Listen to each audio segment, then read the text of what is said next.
How's going, guys? Welcome to the channel.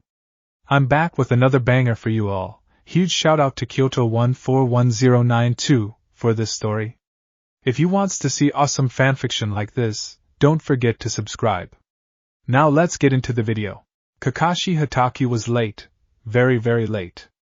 Under normal circumstances he would only be about a half an hour behind schedule, but today he was irritated.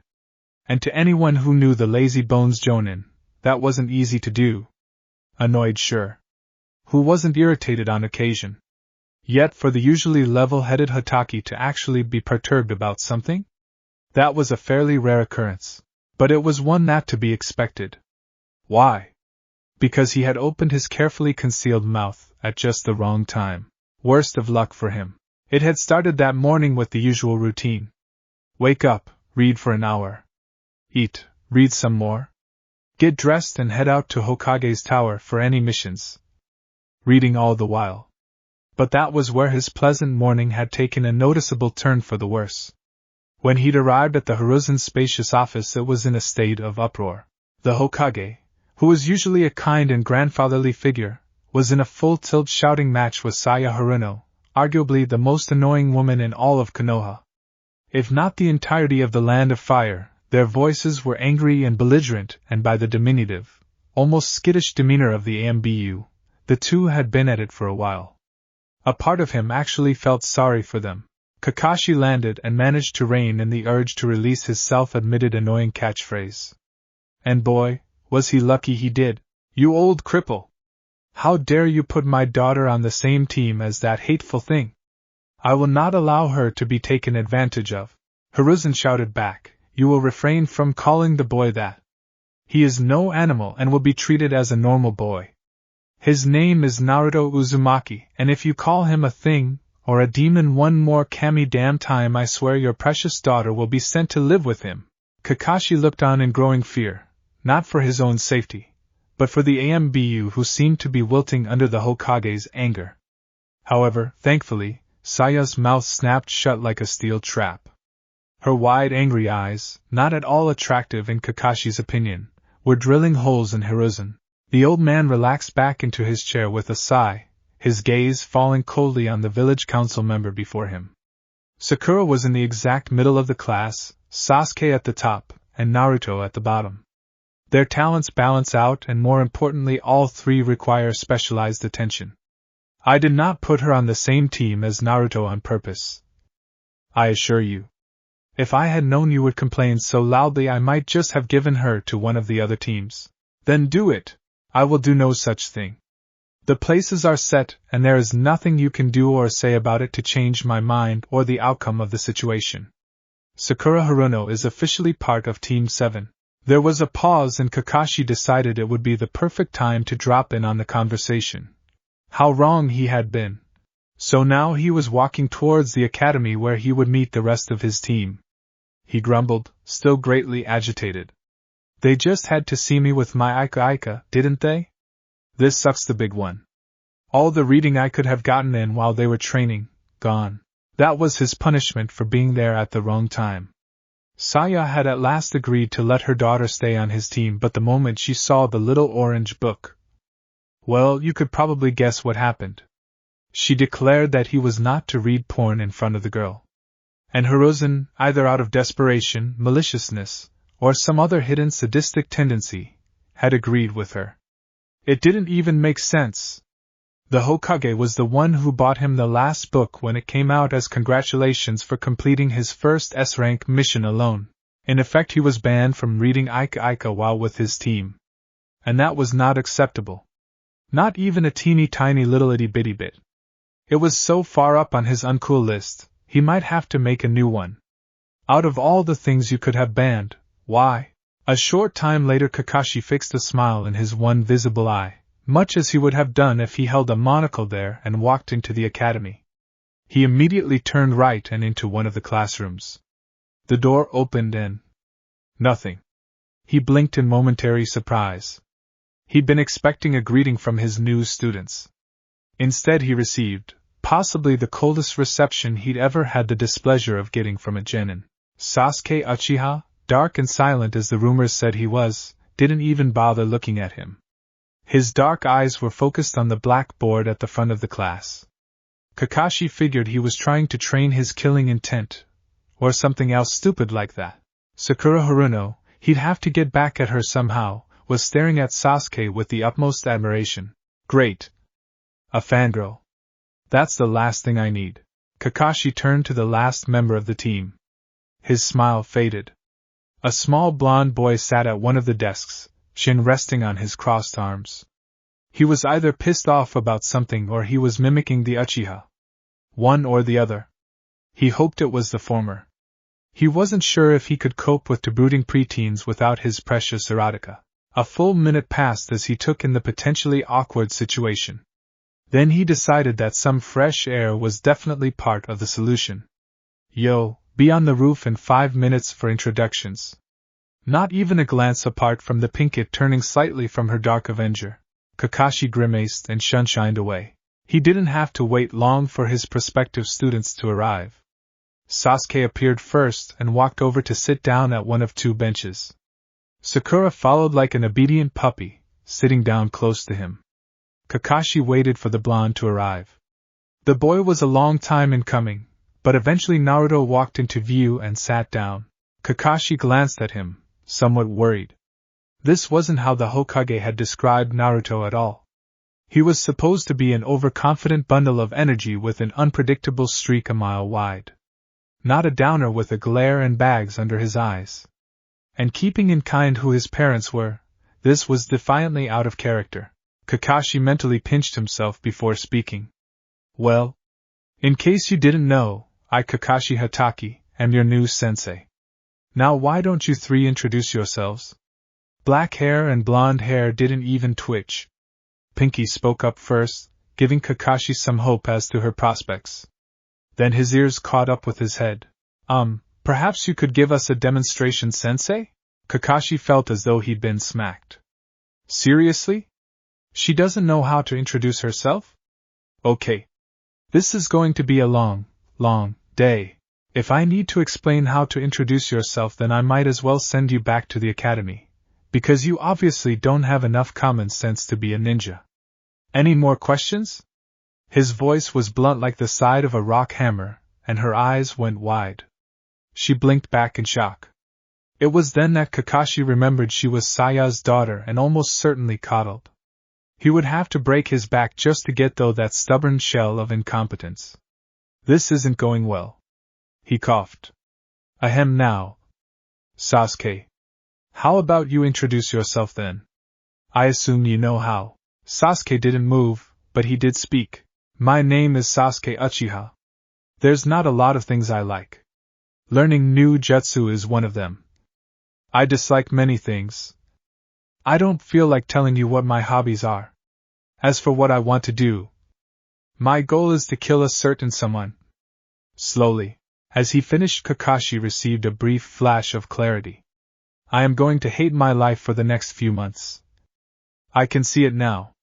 Kakashi and Squad 7, the most dysfunctional team in the history of the Hidden Leaf. This sudden vision disturbed him more than he was willing to admit to himself. He figured that it was time for the real tiebreaker. So Naruto, why don't you tell us about yourself? The blonde's eyes rose to meet his.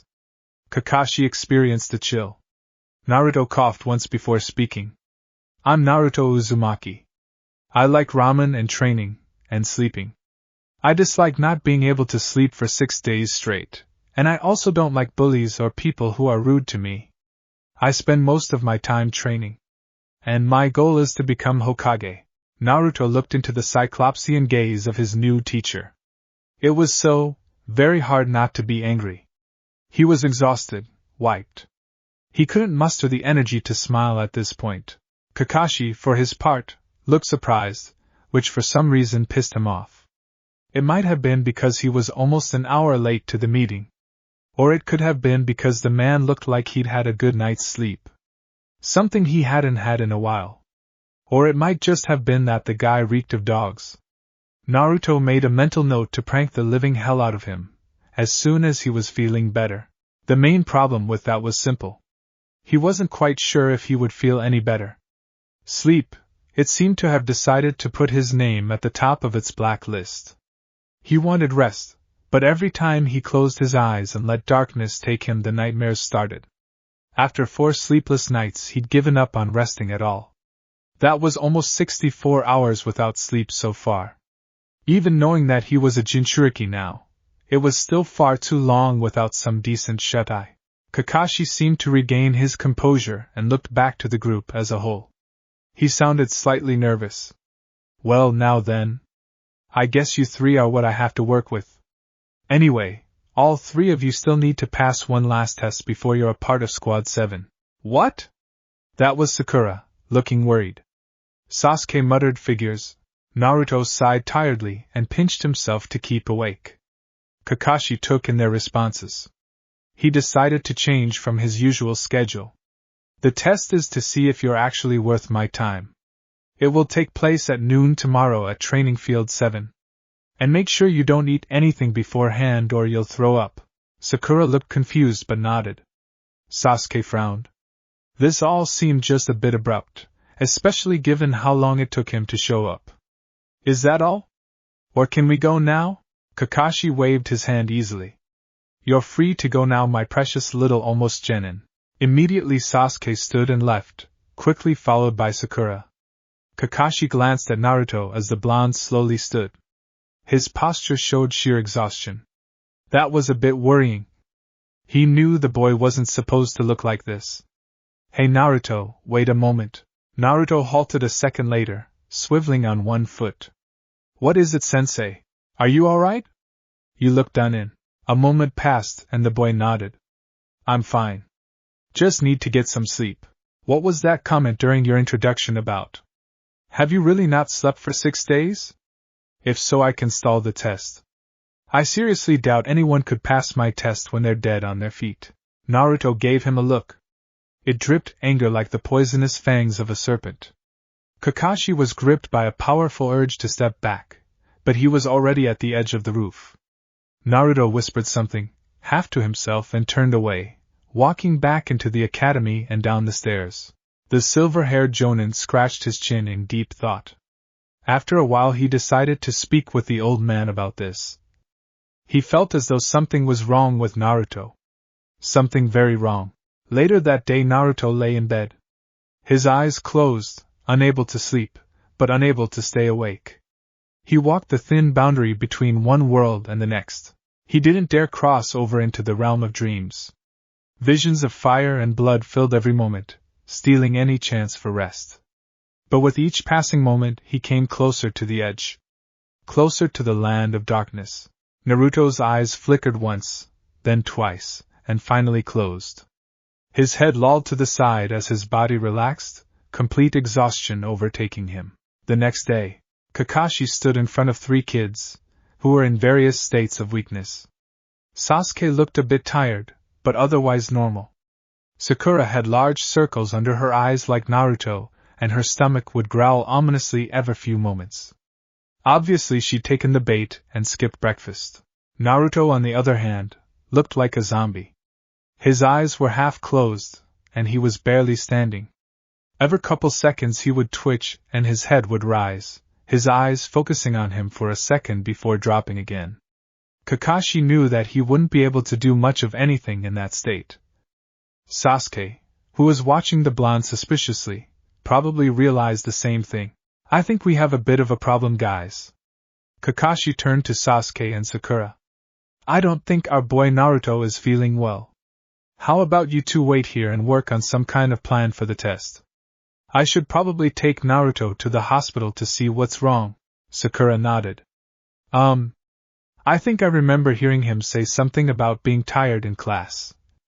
Maybe he just needs a nap or something. Kakashi had taken note of that already, but listed her comment as a bonus since she wasn't a completely lost cause when it came to observation. You might be right. Naruto? Are you listening? The blonde didn't answer. He asked again, but Naruto didn't even shift. Sakura scowled. Hey, are you deaf? Answer Kakashi-sensei. She reached out and put a hand on his shoulder ready to shake him. Naruto reacted like a gunshot, his arms snaking around hers, locking it out straight. Sakura cried out in pain as Naruto spun towards her, keeping her arm locked and bringing his hand to bear. Kakashi darted forward to intercept the strike. He grabbed his wrist and pulled the two of them apart. Naruto baka! What the hell? Naruto! What are you doing? He didn't answer. Kakashi bent down, and his lone eye widened. Naruto was asleep.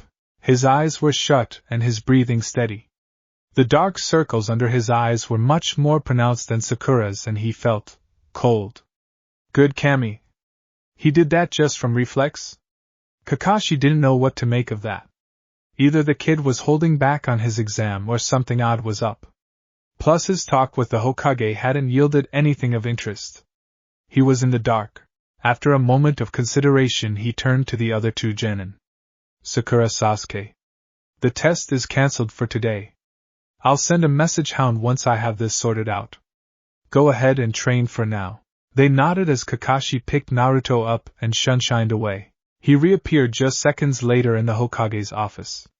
The instant he did, his keen ears registered a conversation cutting off. He glanced around the room, searching for the aged Kage. Hiruzen was there standing by the window that overlooked the east side of the village. Beside him was his son Asuma. The Hokage turned and saw Naruto in his arms, worry suddenly flashing across his wrinkled face. Kakashi! What happened? Naruto collapsed before I could start the test. I think he's suffering from acute exhaustion, but I can't see a good reason for it. Asuma turned as well. Has he been overtraining himself again? Choji and Shikamaru tell me he's a training nut surpassed only by Guy and Lee. Kakashi shrugged. I was stopping by to tell you before I take him to the hospital to get checked. At first I thought he was sick, but those with his condition can't get sick. That is true, Hiruzen admitted with a touch of unease apparent in his voice. They paused as Naruto mumbled and twisted in Kakashi's grip. Huh? Naruto? He realized the boy was still out of it. He was mumbling in his sleep. Hiruzen stepped forward to examine him but stopped dead when the boy grumbled loudly. Shut up, Stu, PID Fox. Kakashi looked up at Hiruzen as the old man's eyes went wide. No. Please tell me I didn't just hear that. Naruto groaned as he opened his eyes, only to feel something wet drop on his face. He looked up and glimpsed the dark shadowed ceiling. Confused and still very tired, he just lay there, wondering how he'd come to be laying here. A moment passed and another drop of liquid fell, plopping between his eyes. He groaned again and forced himself to sit up. Something about the darkness around him told him that something was very different, but he was just too exhausted. The knowledge refused to make any impression on him. So, deciding that there was nothing else for it, he rose to his feet. He was a bit unsteady at first. However, he regained his balance quickly as he looked down at himself, not really understanding why he wasn't wet from the water obscuring the floor. Then his ears registered a sound. At first he thought it was a large bee. Then he realized bees didn't live underground. A few seconds passed before it registered that he was listening to someone humming. Naruto turned around. He was in a long dark corridor. The sound was echoing down the hall behind him. He felt a stab of curiosity and walked back down the watery path before him.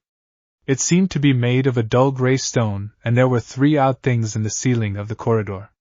They seemed to be pipes, but at the same time he didn't think they were. Yet all he could do was follow where they led. He walked for a long time, turning occasionally with the bends in the tunnel. Water sloshed at his feet, ankle-deep and lukewarm. Time passed and humming became more distinct, becoming a voice. It was feminine. That much he was sure of. Other than that, though, he still hadn't the faintest idea what was going on. Naruto felt a tug in his chest as he at last saw a doorway, and the faded bar of light that showed through. Some of his exhaustion faded away and he moved swiftly towards it. A few steps later he reached out for the doorframe, sticking his head out to see what was inside. Amazement caught him off guard and he stepped inside. It was a huge chamber, so massive that he couldn't see the ceiling. And through the center ran bars, each as wide as two men standing abreast. The cathedral-sized room was gray and dank. But at the same time it was oddly comforting. Where am I? Your subconscious. Naruto's eyes flicked to the cage bars that split the room in half. His jaw dropped. Inside was a beautiful girl. She looked no older than 17, though her long crimson hair was longer than she was tall. It fanned out around her as she sat on the other side of the divide. He looked her up and down. She was completely naked, which helped in the assumption that she was not human. Black marks like cursive script traced a circle around her stomach. Her pale skin was flawless besides that. Naruto caught her gaze and found dark red eyes the color of blood. Red slits that seemed inquisitive. And behind her drifted 9 thick tails covered in dark orange fur. Naruto blinked and stepped back. Kyubi, I don't really like that name. Why don't you come closer and I'll tell you my real one? Her voice was sweet and pleasant, rich and commanding. It sent shivers down his spine and he felt a compulsion to move closer. Shut up, stupid fox. I know what you are. You're the thing, the demon that destroyed my village. She cocked her head and her ears, long and dark orange, turned downward. I did attack your home, but it wasn't my choice. Naruto wasn't sure exactly what happened all those years ago, but he knew she couldn't be telling the truth. He shouted, You lie. I don't. You should know better than most that not all is what it seems. The villagers call you demon when you are not. Is it such a stretch to think they are wrong about me as well? She crooked a finger, tipped with a small black claw. Come here, boy. I want to talk to you face to face. He stepped back even though his stomach wrenched in protest. Why should I listen to you? You're a monster. Her head dipped and her small shoulders slumped. Yes. I am. But that doesn't mean we cannot speak honestly. Please come closer. Naruto saw her hurt expression and almost gasped in pain. Red eyes rose to meet his and Naruto lost his battle with curiosity and longing. He wanted to move to her, and so he did. She smiled as he stopped at the bars to her prison. He sank to his knees, leaning against the cool metal. A moment later she stood and stepped closer. Naruto saw the orange blur of her tails as she sat down across from him. His eyes took in her features. She was stunning, truly breathtaking, inhumanly so. Her red lips quirked a bit as she leaned forward, looking at him more closely. Despite her being what she was, he couldn't prevent a blush from spreading across his cheeks. She was naked after all. Her breasts swayed slightly, drawing his eyes away from her face. She giggled. So, this might be interesting. You're my first male container. What's your name, young man? I'm Naruto. Uzumaki. Oh? So you are her son. I guess Kushina didn't survive. Naruto broke out of his trance and looked back into her eyes. Why, you knew my mom? She was my previous vessel. Though we rarely spoke. Actually, this form of mine is very similar to hers, although I took it from my first container. What you see is merely a form I choose to take. I have no true body. What about my mom, though? And how did she get stuck with you? The red-headed demon shook her head. Naruto. I don't want to be trapped here any more than in your mother. I am a prisoner within your mind with no power to escape. Don't make it seem like I want any of this. Then why? She pursed her lips and leaned back. Because of humans. We Biju, all of my kind are powerful and humans have sought this power for decades. I have lived within the minds of 3 separate generations. For your information, your village hunted me down for it. Is that why you attacked them? I was not myself at the time. A shinobi was controlling my actions during the attack. I never would have tried to kill your parents. Your father and I spoke more often than Kushina ever did. I'm telling you. I never intended to hurt the people of the village or cause you any pain. Naruto looked down. He was at once excited that she knew his family, and guarded that she might lie to him about them. Or worse, that he would find out his parents weren't who he hoped they were like. My parents. You knew both of them. Yes. He felt tears welling in his eyes and quickly dashed them. What were they like? She smiled a bit. Kushina was a lot like me, sort of. She had a bad temper, but she was a kind woman. Overall, she was a generous person. As for Minato-kun, He was always calm and collected. He rarely did or said anything without thinking about it beforehand. He was also very kind. A bit too kind sometimes. Both of them were powerful, but you probably already know that. She shifted, seeming a little uncomfortable. If you want to speak to someone who knew them well, speak to Hiruzen Sarutobi, if he's still alive. Naruto's eyes went wide. Gigi knew them. A confused look crossed her features. Why, of course. He had to. All of the Hokage's predecessors knew each other well. Hokage. What do you mean? The Yondaime sealed you inside me. He's the only other Kage who was alive at the same time as the Sandaime. The Kyubi blinked, still seeming a bit confused. Yes, your father, the Yondaime Hokage. You did know that, right? Her pupils contracted. No. No, you didn't know. Naruto was frozen. He felt like he'd been paralyzed. Shock, fear, amazement, and anger mixed in his mind. It seemed like an hour passed as he sat there, stunned by her words. He couldn't believe it. His father had been the Hokage? It was like someone had just told him that he was the host for the Kyubi. He let out a pained bark of laughter. Oh wait. I was already told that. Naruto swallowed hard and stared up at her. So, you really are the Kyubi? She crossed her arms over her generous bust. My name is Kurama. Please address me by that. I dislike being branded with that term, Kurama. And you didn't attack the village because you wanted? Someone was making you do it? She nodded. It was the day you were born. I suspect that someone powerful was taking advantage of your parents. You see, there are only a few times at which both male and female Jinchuriki are weakened. For females it is compounded though. When your mother was giving birth, the pain of it weakened the seal to the point that it almost released me. Kurama looked sorrowful. Something happened. I was released. The last thing I remember was coming out of a great rage and being forced into you. So why? Why am I here? Why can't I get any sleep? All the nightmares I've been having. She scooted as close to him as she could without touching the cage bars. Her eyes had taken on a more urgent cast. I'm sorry, but that was my fault in all likelihood. I have been desperate for contact of late. I felt something happening outside, but not being able to see anything for years is frightening. Minato sealed me tighter than I have ever been sealed before. I couldn't even hear your thoughts until a few years ago. Kurama gestured to him with one delicate hand.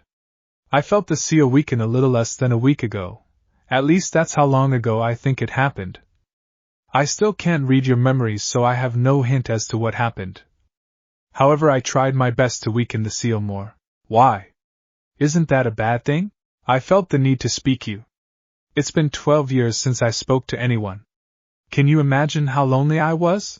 Naruto looked back at her. He felt like crying, but he couldn't. He gathered his voice and croaked out, yes. The village hates me. I get beaten and no one will talk to me.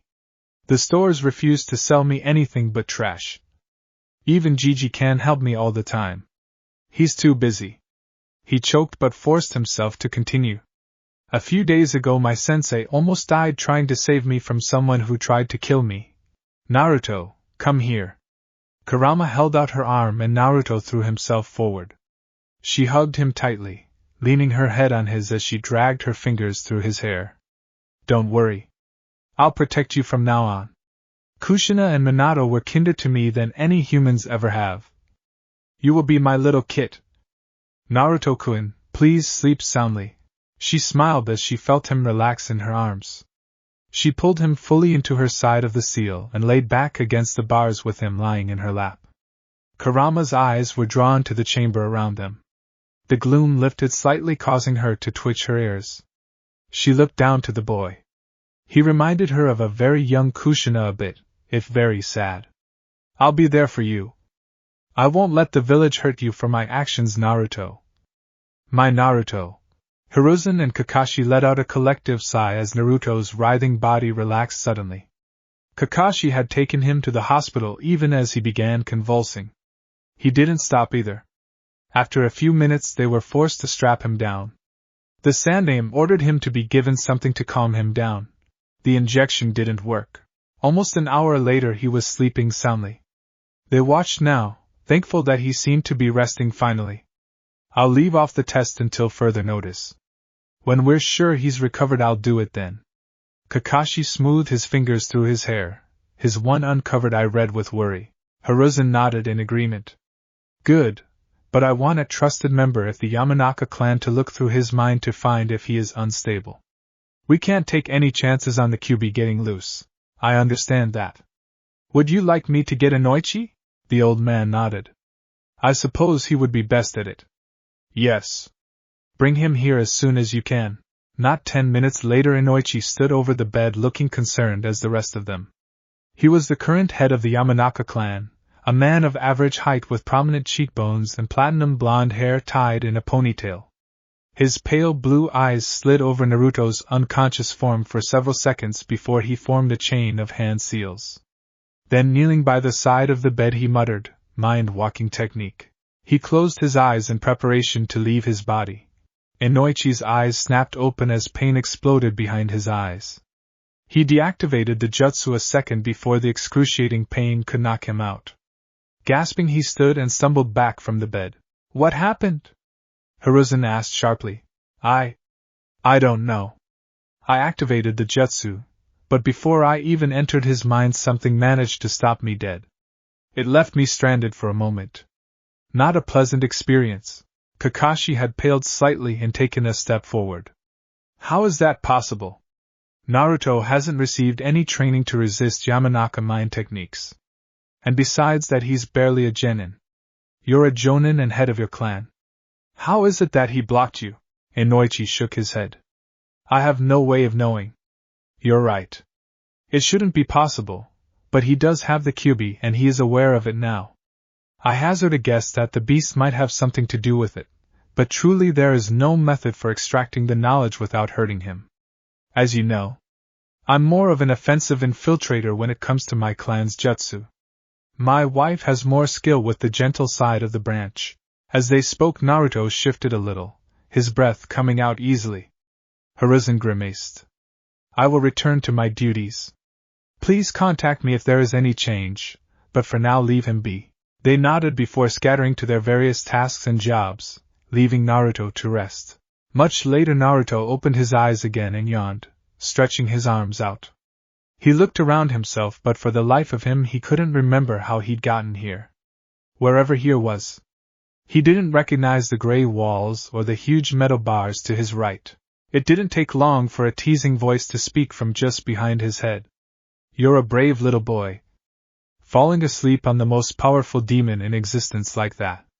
Either you have great trust in me or you lack a sense of self-preservation. Naruto jerked forward and turned around to see her. She was smirking at him.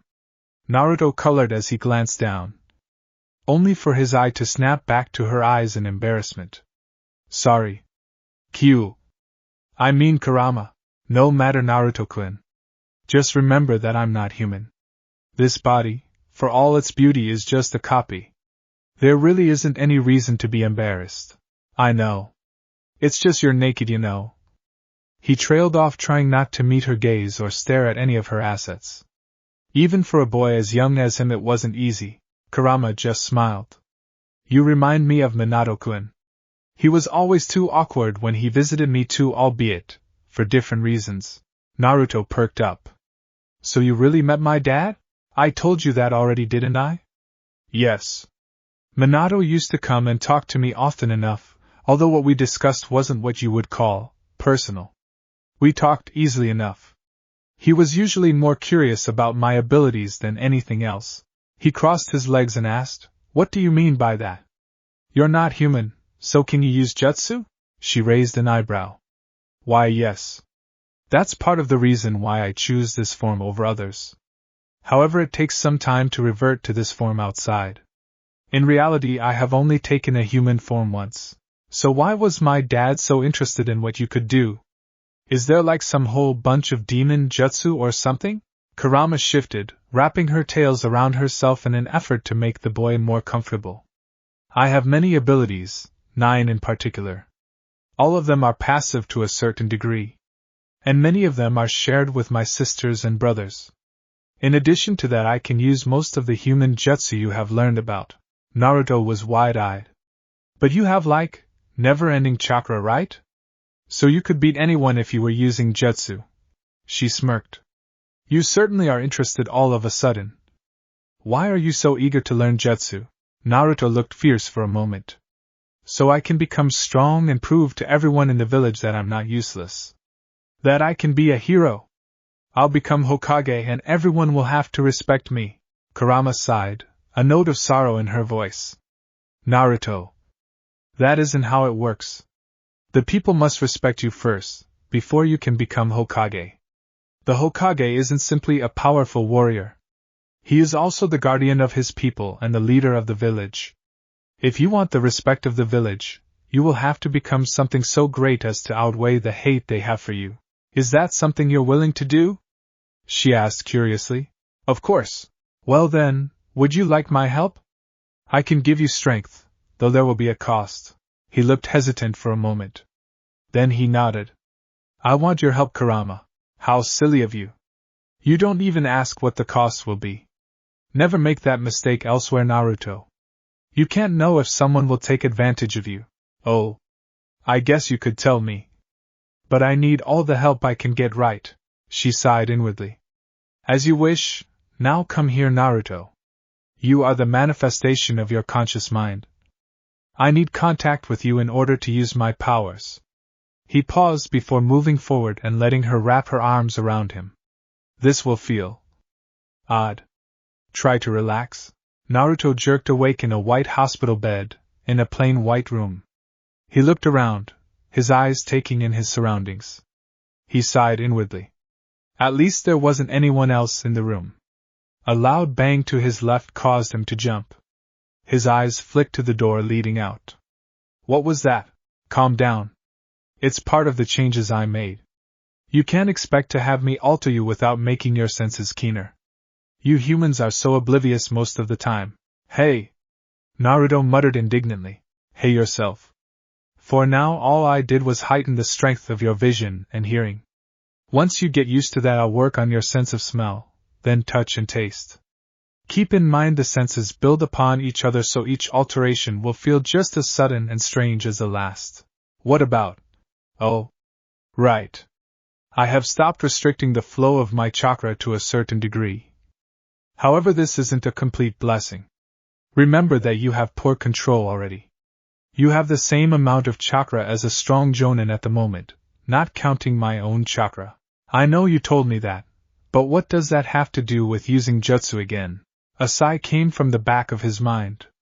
As I said, the more chakra you have, the harder it becomes to control. Most shinobi have a pitiful amount of chakra, which is part of the reason why there is such a high demand for Uzumaki and similar clans. Clans such as yours are infamous for their dense chakra. She snorted at something before saying, I recall Minato once saying that only 2 clans in existence have the ability to reliably contain me. The Uzumaki and Kagaya. Although even during the time of the first Hokage, that clan was dwindling. Why would such a strong clan be getting smaller though? Wouldn't they be powerful enough to protect themselves? Not all shinobi prize peace. The Kagaya clan was well known for its bloodlust. Few could match it. Eventually they made so many enemies that they were overwhelmed. That's sad. Naruto frowned and scratched his cheeks, which were itching a bit. The feeling was odd but surprisingly pleasant. Kurama's voice seemed to lower in slight disappointment. It is, I suppose. Now do me a favor and do a self-inventory. I want to see how my other tinkering went. Self-what? Just look at yourself. Naruto was puzzled by her insistence, and lifted his hands to examine them. His eyes bugged out. The tips of his finger had changed. Instead of the thin nail, there was a tiny claw. About half an inch long, and sharp. They were white as bone. He was quite unable to keep his shock from coming out louder than he intended. What? Shush, get out of bed and find a mirror. And try not to scream before I teach you how to hide your appearance. He swung his feet out of bed and heard a few soft clicks. Looking down, he saw his feet bore claws as well. With a rising panic, Naruto searched for a mirror but found none in the immediate area. Instead, he opened the door to the bathroom and looked there. Immediately, he caught his reflection in the mirror. He froze. At 13 years old, he still had much of the baby fat of a child, lending his face a round shape. His tan skin showed the amount of time he spent outside training. The 3 whisker marks were still there, though they looked slightly darker and thicker. What truly caught his eye were his eyes. The blue remained, but the pupils were just like Kurama's. As he leaned forward, he noticed fangs sticking out of his open mouth. He smiled into the mirror. His canines were long and sharp, pearly white, and a bit scary. Naruto thought absently, could have made my eyes red, you know, that would have been cooler. Or orange. Orange. Really? Yeah. Orange, my favorite color, believe it, she sighed. I can make them red, but it's just another thing you will have to hide. Inwardly, the fox was pleased, though. She didn't expect him to accept the changes she'd made so readily. The claws were valuable, as they would make his taijutsu more deadly. The newly heightened senses would be priceless as a shinobi, and that was perhaps the easiest thing to improve at the moment. If only she could give him her sensory abilities, but that would require years to accomplish. Your village isn't likely to find them appealing as you. Naruto nodded. Okay, well, don't be so impatient, Kit. He waited, anticipating the change, not blinking. Then slowly, his eyes darkened, turning black for a moment before brightening to an arterial red. He grinned. Now my eyes are just like yours. Was that what you wanted? I'm flattered. He could almost hear her smiling at that. His ears dropped. Guess I can't ask for a tail, huh? I'm not sure I could hide that from anyone. Kurama apparently thought the same because she suggested. Let's see if you can pull off an advanced transformation before we go giving you extra appendages. By the way, you should take a look at your ears. I couldn't help myself on that score. Huh! Naruto tilted his head down and realized that his human ears were gone. Holy! Are these real? Of course. And they're more effective on top of your head than on the sides. They can swivel, unlike human ears which don't move at all. And much cuter. He nodded and searched for anything else that was abnormal. Nothing struck him as unusual now. Naruto turned away from the mirror and walked back into the main room. He was still dressed in his regular outfit, thankfully, but he didn't know if he was supposed to wait for anyone to check up on him. It's good that no one is there. Let me show you how to do a long-lasting transformation before some poor nurse dies of shock. I wouldn't. Think about it. The demon child walks out of a room with red eyes, fox ears, claws, and fangs. If someone didn't try to kill you, I'd be shocked. From what you showed me of your memories, you must be careful. I can supply you with enough chakra that no one will be able to dispel the illusion, but many high-ranking shinobi will still be aware that it is there. So, be cautious. Okay. I will, but I can't keep it going all the time, right? She went silent for a moment. When you sleep, I have more power to affect you. I will do my best to funnel enough chakra to keep it going even while you sleep. Otherwise, it would be an excellent idea to put your mind to work, thinking up a new jutsu for just that purpose. Naruto nodded and waited as a series of images and feelings ran through his mind, detailing how to perform the jutsu. It took a while for him to get it right and cover all the areas, but soon enough. Naruto stood as normal as never. He grinned at his success just as his ears registered the door opening. He looked to the side as the door halted and Hiruzen walked in. Naruto's face split into a grin as he ran to hug the old man. Hiruzen embraced him warmly, chuckling at the strength. Then he heard a few ribs crack ominously before Naruto finally let go. He grunted and straightened. I'm glad you're feeling better, Naruto. Tell me, what happened? I was having nightmares and I didn't sleep for a long time, but I'm all better now that Naruto. He hesitated and realized he'd almost gone right ahead and told the old man about Kurama. He grinned and scratched the back of his head. Anyway, I'm much better now. How long was I out? Hiruzen's eyes flickered for the briefest moment with suspicion. Then he smiled. No more than a day and a night. I'm honestly surprised you recovered so quickly. Kakashi told me you fainted from exhaustion, but I suppose you're tougher than most. He bent down. But if these nightmares start again, you can come to me, alright? I'll always be around when you need someone to talk to. Okay, he sighed and groaned faintly. Now, I believe you might do well for some ramen. How about I take a break from my paperwork and have lunch with you? Naruto blinked in amazement. Really? That was the first time the old man had ever offered to go along with him. The first time he might be able to walk down the street without anyone cursing him. With Gramps there, he couldn't do wrong. Kurama's voice came through warningly. Naruto-kun. Remember that his duty is to the village first, not to you. Don't tell him about me. He wouldn't believe you, and even if he did, he wouldn't trust me. He didn't know of my relationship with your parents. Don't worry, I won't. I heard the flap to the ramen stand pulled aside but didn't bother turning around. It was probably Naruto.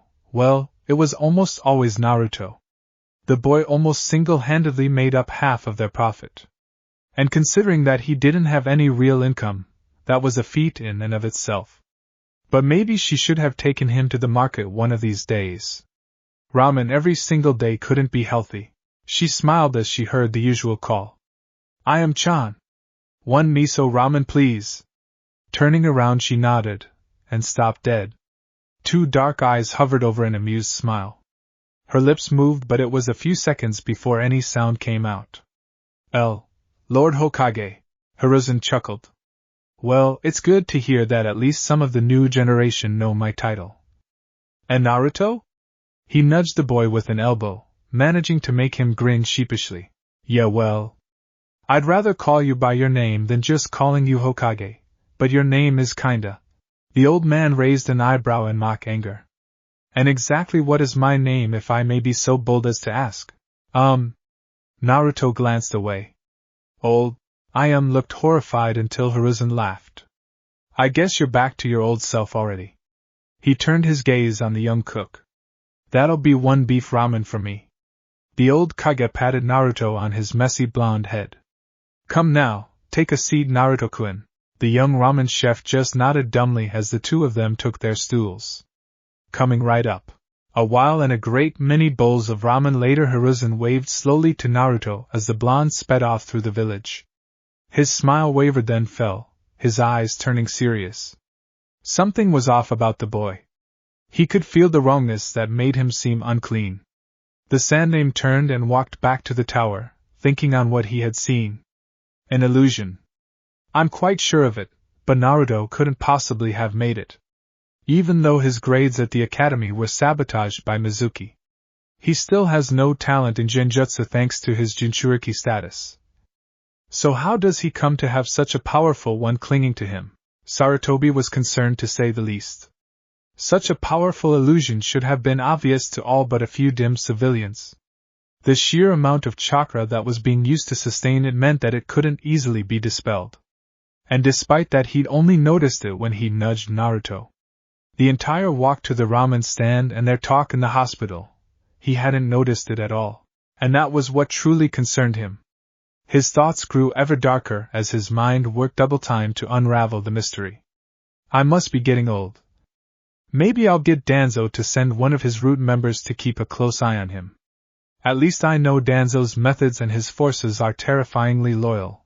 The old man sighed as he walked, wondering if life was getting more complicated or if he was just becoming too slow to keep up. Naruto was almost to his apartment when he changed course. His excitement after his talk with the old man needed release. And the easiest way to achieve that was through training. His feet took him away from his home and back towards Training Field 44. He'd found it months ago, and it was his favorite hangout. The dark forest was filled with all manner of huge animals and beasts, which was why it was so perfect. He hadn't seen a single person besides himself there in all the times he'd gone to train. He suspected it was because of the animals and the eerie feel of the place. Well, he didn't know about eerie. It was just a forest. No ghosts lived there or anything like that. And all the animals tended to avoid him. He'd only been attacked once, and as far as he was concerned, giant spiders were no problem. Naruto looked around, making sure no one was watching before he sprinted forward and leaped the metal fence which bordered the forest's edge. Inside it was dark and shadowed, with only small patches of light showing through. But it was as close to home as he could get outside his cramped apartment. He sped through till he found his personal training area. It was a large clearing he'd cleared of grass. It tended to be damp here and he didn't like slipping all over the place.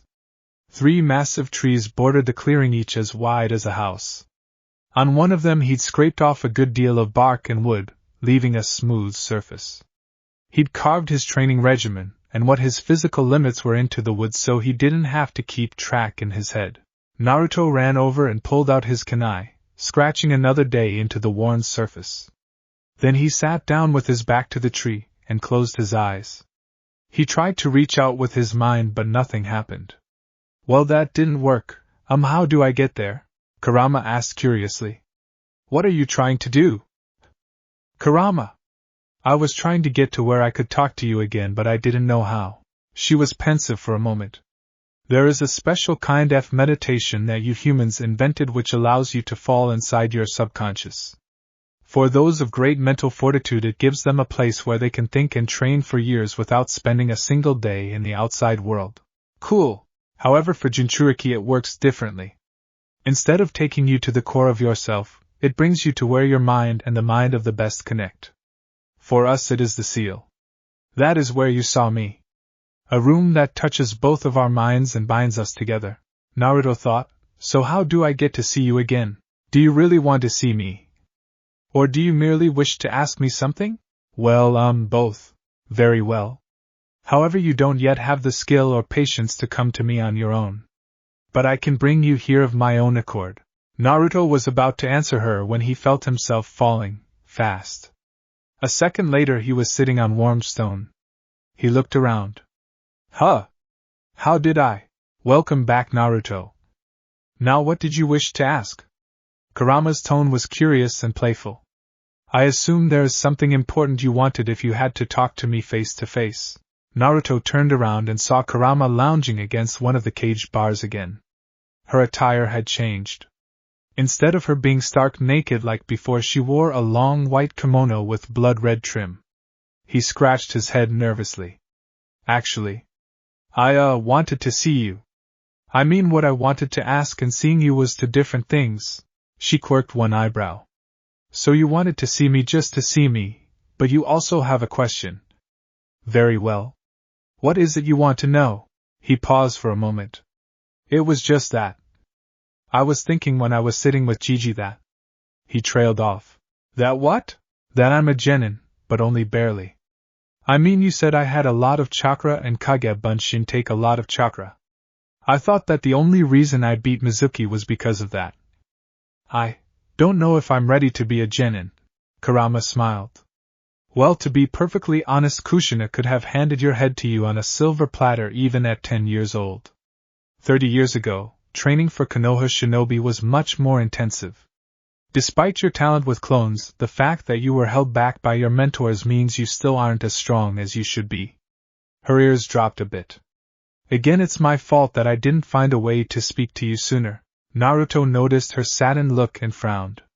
Is there any way you can make me stronger? I don't want to be dead weight with the team. I know Sasuke is an ass and all, but he's really good with taijutsu and ninjutsu. And Sakura has great chakra control. I just have a lot of power, but I can't use it very well. I can. Great. So you can TR. But everything has a cost, Naruto. I can give you incredible hearing, but human ears aren't designed for it. That is why fox ears were needed. I can give you an excellent sense of smell, but because you have a human nose, I have to rework how your senses are perceived by your brain and how the chakra flows through you. Yeah. But, she sighed, you must understand that I have chakra control that far surpasses any of the Kage. However, changing your body is extremely difficult.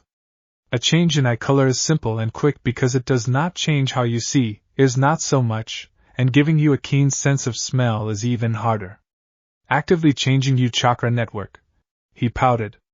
So you can't make me stronger. Don't give me those eyes, Kit. I can do anything.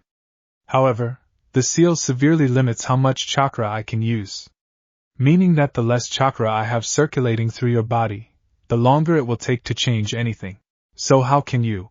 In order to drastically affect any part of you, I need more of my chakra running through the area than you. My chakra, despite being a part of you since birth, is still my chakra and it doesn't mix well with yours. It is the same problem that users of medical ninjutsu have. The body will always try to reject foreign chakra even if it is helping. Naruto sat back, thinking it over. So she can make me stronger but it just takes a long time? Or what about elements? Sasuke can do fireball jutsu but I can't use anything like that. Kurama, can you give me control over elements and stuff? Like how Sasuke can use fire when the other kids in class can't. She smiled. I can do that. As I already said, I can use most of the jutsu you humans can, excluding some lightning, water, and all of Earth style. It sounds like you can only do like half. Kurama scowled. Silence, Kit. I am greatly diminished from my full power. An entire half of my chakra is gone.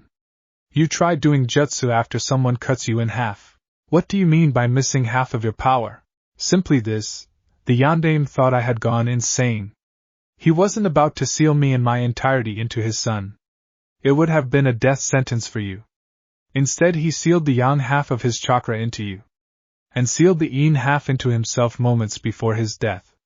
You see, Naruto, a shinobi's elemental affinity is often limited to the balance of their yin and yang chakra, which is in turn often hereditary.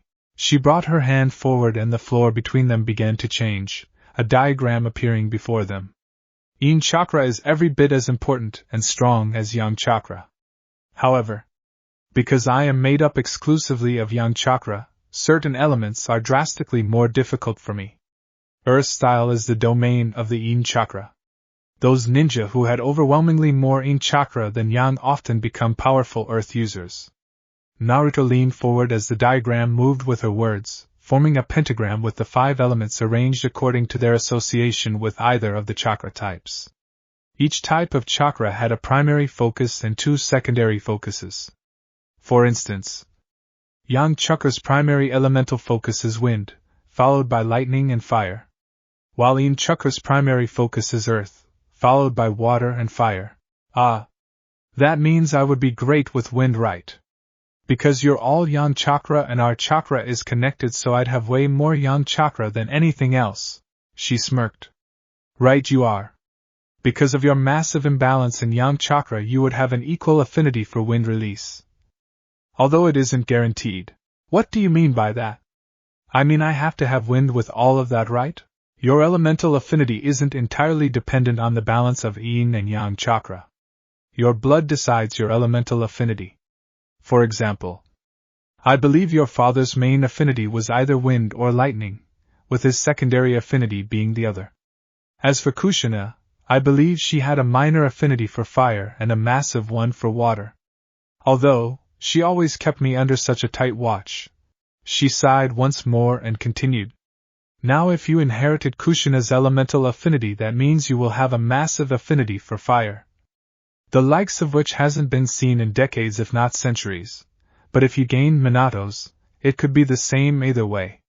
As both wind and lightning are strong on the yang side of the spectrum. Naruto sat there for a moment thinking. So that probably means I'll be real bad at earth release. Unfortunately, yes. Very much so. It won't be impossible for you to learn it, but it certainly wouldn't be easy. And water release won't be easy either. But you're lucky either way. Most shinobi only have an average affinity for one element. You have a good chance for a strong affinity in 2. So? Can you train me in them, or I mean, find out what they are first, and then train me? He was bursting at the thought of having personal training sessions with the Kyubi. It would be beyond anything he could have hoped for. Forget Kakashi. He was being taught by Kurama, like being trained by one of the Kage, but all the time and better. She leaned forward and caught his hand, dragging him into her lap. Naruto didn't resist, but shifted to get comfortable. Kurama giggled a bit as he accidentally grabbed one of her tails. Now. I'll try to determine your affinity. It shouldn't take very long. Just close your eyes for me, Naruto. He did so and waited. Kurama's body was very warm, as if she radiated heat. It was almost tempting to doze off, but he still wanted to train. Unbeknownst to him, Kurama's face had twisted into a frown of concentration. For some reason, I'm finding it rather difficult to find his affinity. Perhaps my vision is too focused. I'm just looking for 3 elements. It's entirely possible he has a talent for water release only. I've seen stranger things. A few minutes passed and Naruto was starting to wonder if she was going to stop stroking his hair. As much as he enjoyed the attention, it was a bit distracting. He almost jumped out of her lap as she let out a clear laugh, like a chorus of bells. Ah, my kit! How lucky we are to be you. It seems you are rather special, if I do say so myself. He twisted around to look her in the face. She was grinning broadly. What do I have? 3 things, one of which I didn't expect, and a second which amazes even me. You have 3 affinities, that in and of itself is special. I'd say only 5% of shinobi are born with 3. However, that isn't what makes it special. Well, are you going to tell me? Come on, Kurama. Settle down, young one. I'll save the best for last. First, let me tell you that you have a slightly above average affinity for water, obviously from your mother. However, you also have what shinobi call a bloodline. What's that? Bloodline sounded really cool and powerful. He thought it sounded a bit familiar too, like Irika had mentioned it in class when he was half asleep. It is usually passed down from generation to generation. And if the parent has a bloodline trait, the child will almost always have the same. However, the reason it took me so long is that I've never actually met someone with this one. She eyed him mischievously. You have matching affinities, as in they are perfectly equal in strength, for wind and lightning. I've heard of many combination ninjutsu for those 2 at once, but in my entire life I've never met someone with a genuine bloodline. Naruto was ecstatic. What's it called? Kurama flicked her tails and thought. She seemed to be thinking about what it was. I didn't tell him the truth. I just know that he wouldn't be able to restrain himself. Minato had the Kekei Genkai for wind and lightning, although he kept it a secret from almost everyone. And Kushina was brilliant when it came to her fire techniques.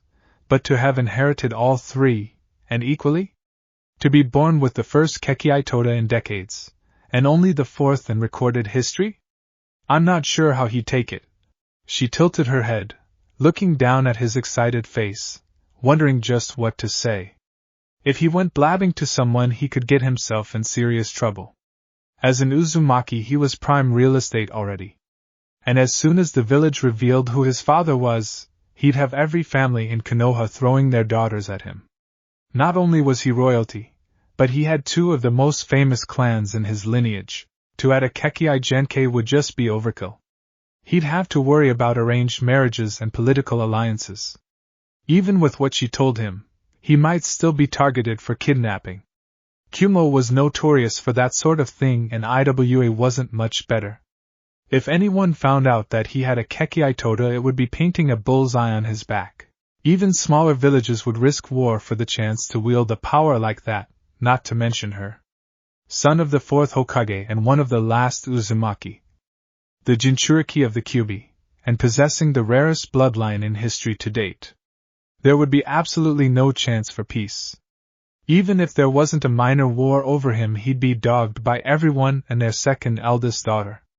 It wasn't in the least bit helpful that he was going to look just like his father when he was older. Once he shed his skin as a weakling, the girls would be chasing him, clan and bloodline or not. Kurama smiled and patted Naruto on his head, rubbing between his foxy ears.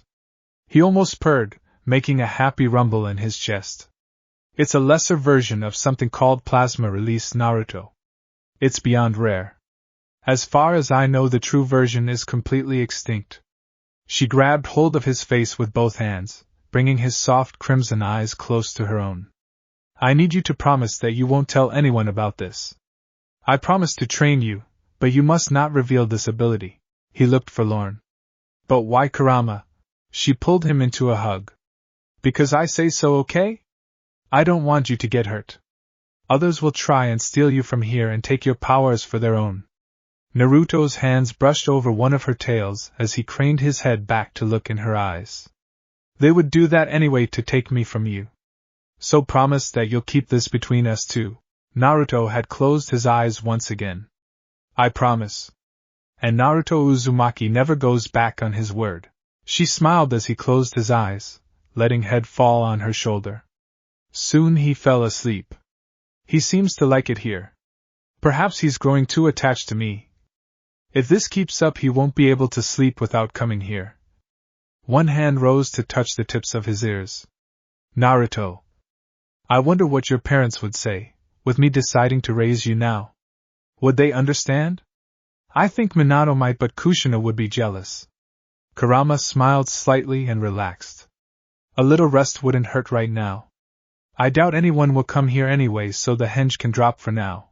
She closed her eyes and drifted off. Mist clung to the beach as a ship slowly approached the shore. It moved silently, its engine off and oars muffled with rags. No one could know of its approach. That was imperative. If the Loyalists found out about the supply run, they would be living of water and emergency rations. And while water was in great supply, food was not. After several minutes, the prow nudged into the soft sand. Standing at the shore was a man. He was tall with gray-blue hair and a severe expression. Without a word, he raised his hand and motioned his forces forward. Their camp was half a day to the north. They needed to smuggle the supplies inland before the dense mist was burned off near midday. If they weren't finished by then, there would be nothing they could do but continue on, despite the fact that they'd be sitting ducks. After a short while, his men returned with their packs filled to bursting with the supplies they needed. Desperately needed, he might add. The leader of the rebellion was a woman of many talents. Creating food out of thin air wasn't one of them. He just wished that something would go right for once. He gestured for them to move out. Then he activated his dojutsu before setting out in the lead position. Naruto grunted as he finished his set of 300 push-ups. Sweat poured down his face as he forced himself into a backwards roll, flipping to his feet at the end of the maneuver. He landed and managed to keep from stumbling.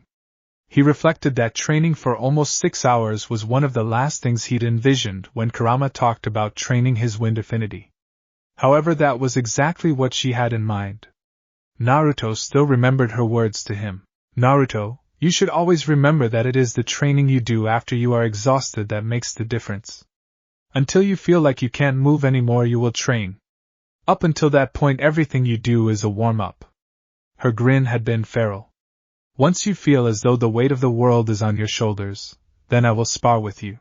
Naruto ran forward and jumped up, grabbing a hold of a thin tree branch, easily 20 feet in their air. He hung suspended for a moment. Then he hauled himself up till his chin met the branch and repeated. It was arduous, tedious, and seemed like a roundabout way of increasing his affinity to wind.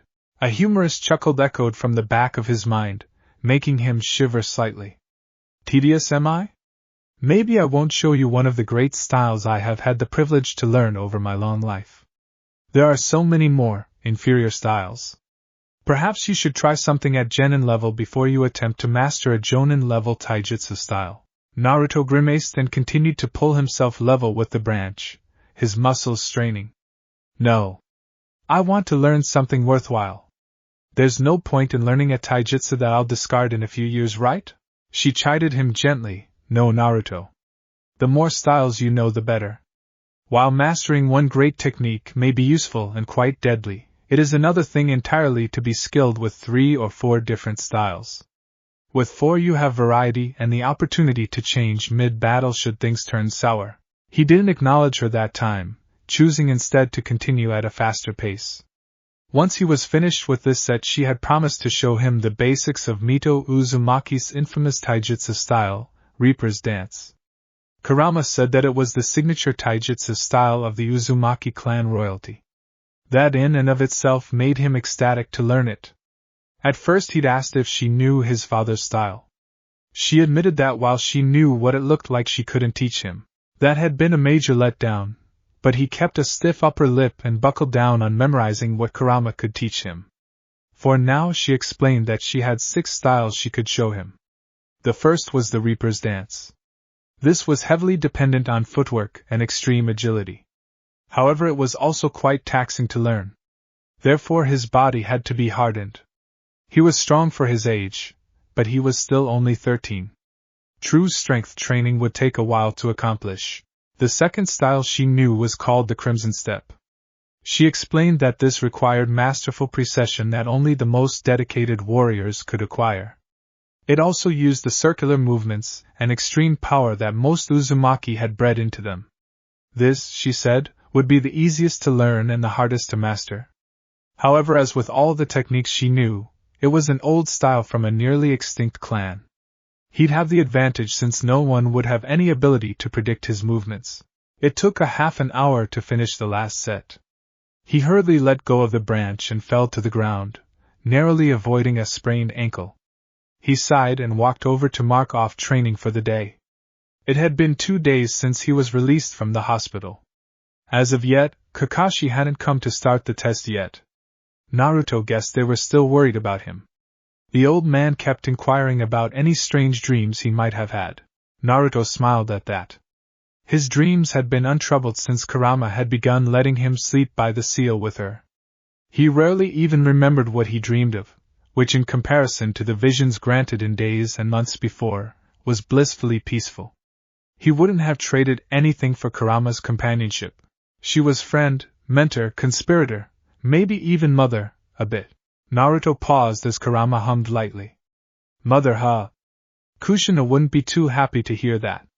But I suppose that is how you've started to treat me. I won't object to you referring to me as Ka-chan. He held his breath as she drew the words out.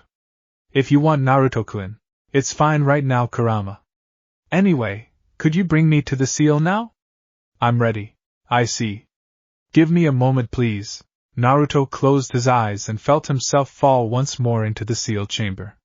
Kurama was waiting for him, having changed her appearance once more.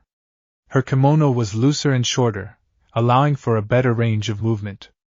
Instead of red trim, the entire garment was a dark maroon. Now, Naruto.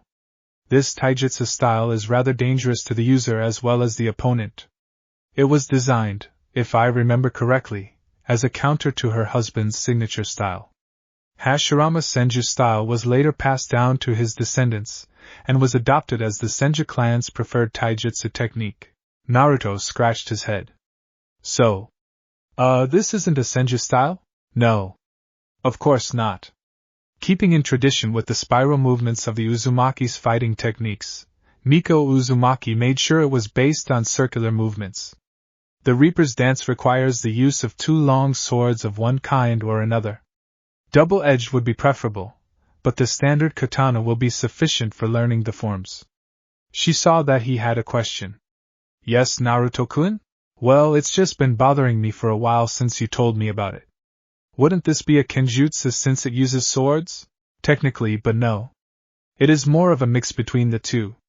There is just as much hand-to-hand in this style as there is sword play. How? He was very confused. If you have a sword in both hands, did you know there is a man in Kumo who uses 8 swords simultaneously? Naruto's jaw dropped. How? That isn't important. He can use 8 swords with only 2 hands. What makes you think you can't pummel someone to death with your fists, and still use 2 blades? Or 4, or 6? The blonde looked baffled for a moment, and then nodded. He closed his eyes and focused on the mindscape around him, forming it into weapons. They wouldn't cut him or Kurama, but within his mind they had weight and felt real enough. Kurama nodded in approval. Very good, now come here. I can't show you the movements from there. Naruto walked between the bars of the huge cage seal and stood opposite of her. She stepped forward, moving to his side. He watched as 2 blades materialized out of thin air, seeming to flow from her hands. He gulped nervously. Are those made out of your chakra? Yes, Naruto-kun, and these will cut you, even here. The blades you carry are a simple mental manifestation, without true solidity. You aren't skilled enough to form a blade out of pure chakra regardless. Okay, follow my movements, Naruto, and try to keep up.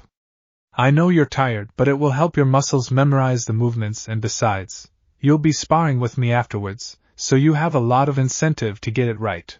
Kakashi knew that there was something wrong the moment he saw Naruto arrive at Training Field 7. 3 days had passed since he's postponed the genin acceptance test on account of Naruto's mysterious ailment. And now here he was as if absolutely nothing had ever happened. He was back to his unpredictable self, or more to the point his overenthusiastic knucklehead self. Kakashi wondered if he'd ever understand Naruto's boundless energy. He was able to literally exude an aura of anticipation. As it was his chakra was giving his skin a soft blue glow. It made the white-haired Jonin rather queasy watching him. Kakashi's visible eye focused on the blonde bundle of energy more intently. There was something off about him, as if the way he looked wasn't natural. Although it was more likely as though his true appearance was hidden. Kakashi thought tiredly, it's probably a henge, but why he would have such a strong illusion placed over him is beyond me. He idly considered peeking at Naruto with his Sharingan. That was guaranteed to show him what was beneath the false features. But if I do that, then Sasuke will start badgering me about my Dijitsu, and then it will be one long argument over exactly how I got it, and why he should have it instead. Twerp. He sighed as his hand strayed to the pouch on the back of his belt, but no. Ika was currently disallowed. He cursed under his breath and smiled. His students of course couldn't see this kind and loving gesture on account of his mask. Even if he hadn't been wearing a mask, they probably wouldn't have noticed. Naruto's exuberance had found new direction, mainly in goading Sasuke. Kakashi sighed more loudly for effect and interrupted their impromptu argument. Okay. That's enough for now, you two. Today we are finally going to proceed with the bell test. One blank stare and 2 slightly annoyed looks were all the answer he received. Kakashi mentally prepared himself for the certainty of them failing. This test was supposed to teach teamwork, and as it stood now, he doubted there were many universes where they could possibly succeed. Kakashi imagined Minato's test when he, Obito, and Rin were first made genin. It was the same test through and through, well, except for the skipping breakfast part. He seemed to remember that they had only passed by accident. I wouldn't doubt that they fail. Sakura might have a head on her shoulders, but she's just wandering around searching for someone to give her orders. Sasuke is too arrogant to give her any and will probably go off alone. That'll leave the blonde troublemaker to try and take me on single-handed. Kakashi once again had to restrain himself from looking stupid as he prepared to explain the test to them. Pretending to close a book when he didn't actually have one in hand would be stupid. Once again he mentally cursed Sakura's mother and his gracious Hokage. Then he got down to business. Right, you three, this is how the test works. I have 2 bells right here. He held them up for them to see. And it's your job to get them off me. Use any means necessary.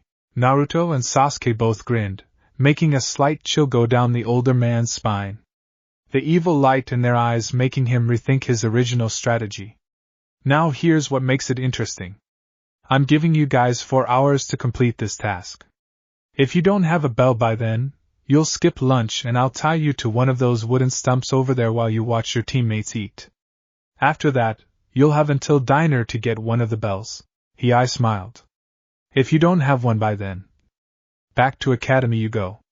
Kakashi pointed with the hand holding the bells to an alarm clock behind them. Even as they watched the hand move slightly and a long ring echoed through the clearing, Kakashi saw the blur of movement as all 3 disappeared. Well, this is rather unexpected. Naruto hid in the shadows, concealing his presence as best as he could. Kurama was helping by withdrawing a good deal of her chakra from his system, significantly reducing his presence to any censor. He peered out at Kakashi, wondering exactly how to handle him. He needed a bell, but how to get it? I could attack from behind, but I don't think I can do it without him noticing me. I ain't that quiet. Or maybe I could throw a kunai and miss on purpose, maybe snick one of the bells. Or I might wait until Sasuke or Sakura makes a move and go in for the kill while he's distracted. Hey Naruto. A voice whispered past his ear quiet enough that only he could hear it. Naruto's head snapped to the side and he saw Sasuke on the same branch as him. Sasuke? The dark-haired boy nodded to him. Good spot. He was referring to his hiding place. Naruto was slightly disbelieving. Was that a compliment? The emo king never gave praise to anyone, even himself, unless he was talking about how great the Uchiha were. He shook his head and nodded back. Thanks. I'm guessing you want to do this together? Sasuke looked out to where Kakashi had his back to them. His eyes narrowed as he whispered, I'm the strongest student from our class, but I'm not stupid. Kakashi is a jonin for a reason. All three of us couldn't take him out together. But just to get one of the bells, maybe. He didn't sound too sure of himself, but Naruto mentally smirked at the thought that he was considering teamwork. Usually that was the last thing on his mind. Should we try and get Sakura's attention? Personally, he thought that was a lost cause, and Kurama agreed with him on that. The Uchiha's dark eyes flicked towards him. Hell no. She's as useless as art to the blind. I would have got her attention before you, but she only graduated because of academics. You beat a Chunin. The boy smirked. You might be a dobe, but you have the same drive as I do. Otherwise you'd be dead. Naruto couldn't help but agree with him. So how do we take him down? I don't think anything direct will take him off guard. Me neither. Sasuke went silent for a while. Do you have any offensive jutsu? Naruto paused. Should I tell him Kurama? Kurama sounded slightly exasperated. Go ahead, but you need to lie about your training. Learning a C-rank wind jutsu in 3 days would draw more attention than stealing the forbidden scroll again. Naruto glanced at Kakashi and spoke under his breath. I can use a couple. Their wind style. Sasuke was shocked, and he asked louder than he intended, wind style? Really? Yeah. Only 2 of them are offensive, and I really only mastered 1. What is it? Naruto shrugged. Wind hammer. There was a pause as Sasuke mulled over the information. Naruto watched his possibly future teammate carefully. He looked to be thinking a strategy through. Then a smirk twitched across his lips. Hey Naruto, how good is your timing? As good as it needs to be. Believe it. Sasuke nodded to himself and twisted so that he could explain the plan he'd come up with. Kakashi stood in the same place as he had started out. Nothing was happening. Nothing at all. Is this really going to be the whole day? Are they going to just sit out there and wait as their time ticks away until the alarm goes off? He groaned inwardly at the prospect. I'm sure that they wouldn't mind me reading to pass the time. He reached back and popped the cover on his back pouch. At that moment Sasuke appeared in the open area in front of him. The Uchiha heir stood there for a moment, as if sizing him up. Then he started walking forward. Kakashi watched him curiously as Sasuke drew within 10 yards. What are you thinking, Sasuke? He drew a kunai and set into a recognizable stance. Kakashi knew it was a slant on one of the 3 great Uchiha taijutsu styles. This one was called Dance of the Blooded Tiger. It utilized swift direct attacks on vital areas to kill or disable the enemy. In that order. This could be interesting. Sasuke charged. They met in a clash of steel as Kakashi caught the blow on the metal pail of his gloves. He smiled inwardly. He has good strength, better than a normal genin for sure, but not quite Chunin level. And his timing is excellent. Sasuke's blade slid off the gauntlet even as Kakashi took a single step backwards, dodging the next lunge. They exchanged a couple blows, Kakashi making sure to keep his own reaction passive. He wasn't here to brutalize them. Just to let them work out the meaning of the test for themselves. He was a bit disappointed though. Even though he'd figured they wouldn't work together, he'd still hoped they would do so instinctively. Sasuke's attacks came quickly with a minimum amount of wasted effort, but he still needed to work on his reflexes. His movements were timed well. However, his body wasn't keeping up with some of his maneuvers. Then Kakashi felt something wrap around his hand. Shit. The second his single eye had closed, Sasuke had moved with all the speed he could muster, and wrapped a long coil of high-grade ninja wire around his wrist. Kakashi tried to jump back, but found the end of the line anchored in the hard-packed dirt. This is a new one, keeping me pinned in place won't help though. Wait, what the? Sasuke had dodged back and was running through several hand signs. No way he has enough chakra for that. He was wrong. Sasuke drew in a great breath, his small chest expanding as he filled his lungs with air and mixed it with a large quantity of fire chakra. Then he threw himself forward, exhaling at the same time. A stream of fire flew from his mouth, forming a huge fireball. It expanded till it was 6 feet across, then blasted towards him. Kakashi paled and went into action. While normally he wouldn't have been worried in the least about genin, there was one weakness he'd always had: durability. He'd always been physically weaker and less tough than those his age and skill. Although he had superior speed, reflexes, and overall tactics to make up for it, there was only so much he could do one-handed against the strong fire jutsu. He hurriedly sent lightning chakra into the wire around his wrist, using high-frequency vibrations to weaken it. Then pulled hard and it snapped.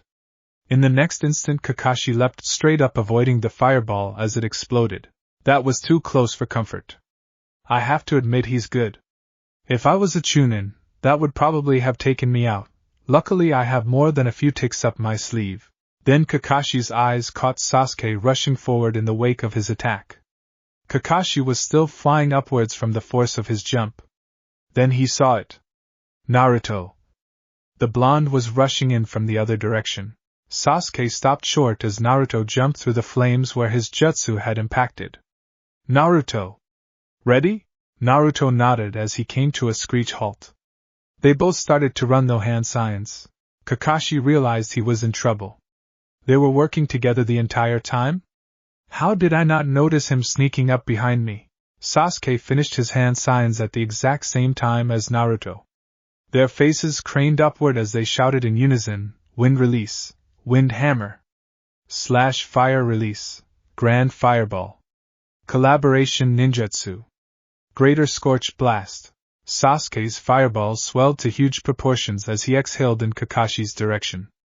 At the same moment, Naruto clapped his hands together, creating an explosive current of wind straight at him. The two attacks merged as they blazed towards him, the wind-style attack hitting the back end of the fire jutsu and flaring the red flames to a blinding white. Kakashi could feel the heat from where he was, drying his skin out in a split second. His thoughts raced through his options. Lightning was no good. He wasn't good enough with water either. All that was left was fire.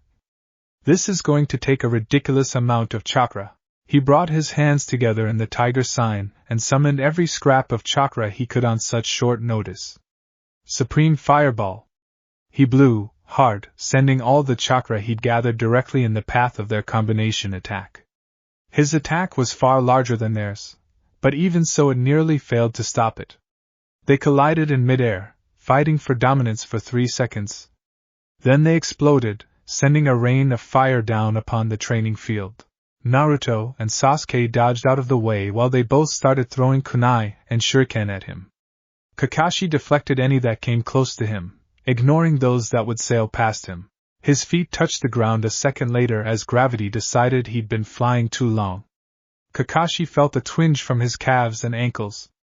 He never had to counter a combination attack like that. Not in midair, not when he was already holding back, and certainly not when it was used by genin. It was a well-known fact that the sub-elements were many times more effective than singular elements. In the case of wind and fire it was even more deadly, because it couldn't effectively be combated except by an extremely strong water-style jutsu, or the reverse subgroup. And he didn't have any water-style jutsu that would have been usable while 30 feet in the air. So he was forced to use a purely fire jutsu to overpower their combination attack. And he needed nearly triple the usual amount of chakra to overcome the pseudo-scorch release jutsu. He honestly didn't know whether to be proud that they'd had a good 35% chance of killing him just then, or pissed because they came close to killing him. Hell! This test wasn't even supposed to be a challenge for him. And he was even limiting himself to high Chunin-level abilities. Kakashi looked across to Naruto and Sasuke. His ears were still ringing slightly from the explosion, and besides that, he looked down at his belt. Both bells were gone. He sighed, realizing that he could have been a bit more energetic when he was deflecting and dodging their missiles. Apparently a few of their attacks hadn't been to kill at all, but were aimed at the bells on his belt. He heard a girlish squeal and turned slightly. Sure enough, there was Sakura with the 2 bells in one hand running over to them. This is the first time any team has passed the test. I'll be damned. Kakashi wondered if this team had a hope to survive or even thrive after all. If they could pass his test, then he wouldn't have to worry about the problems that had torn his own squad apart.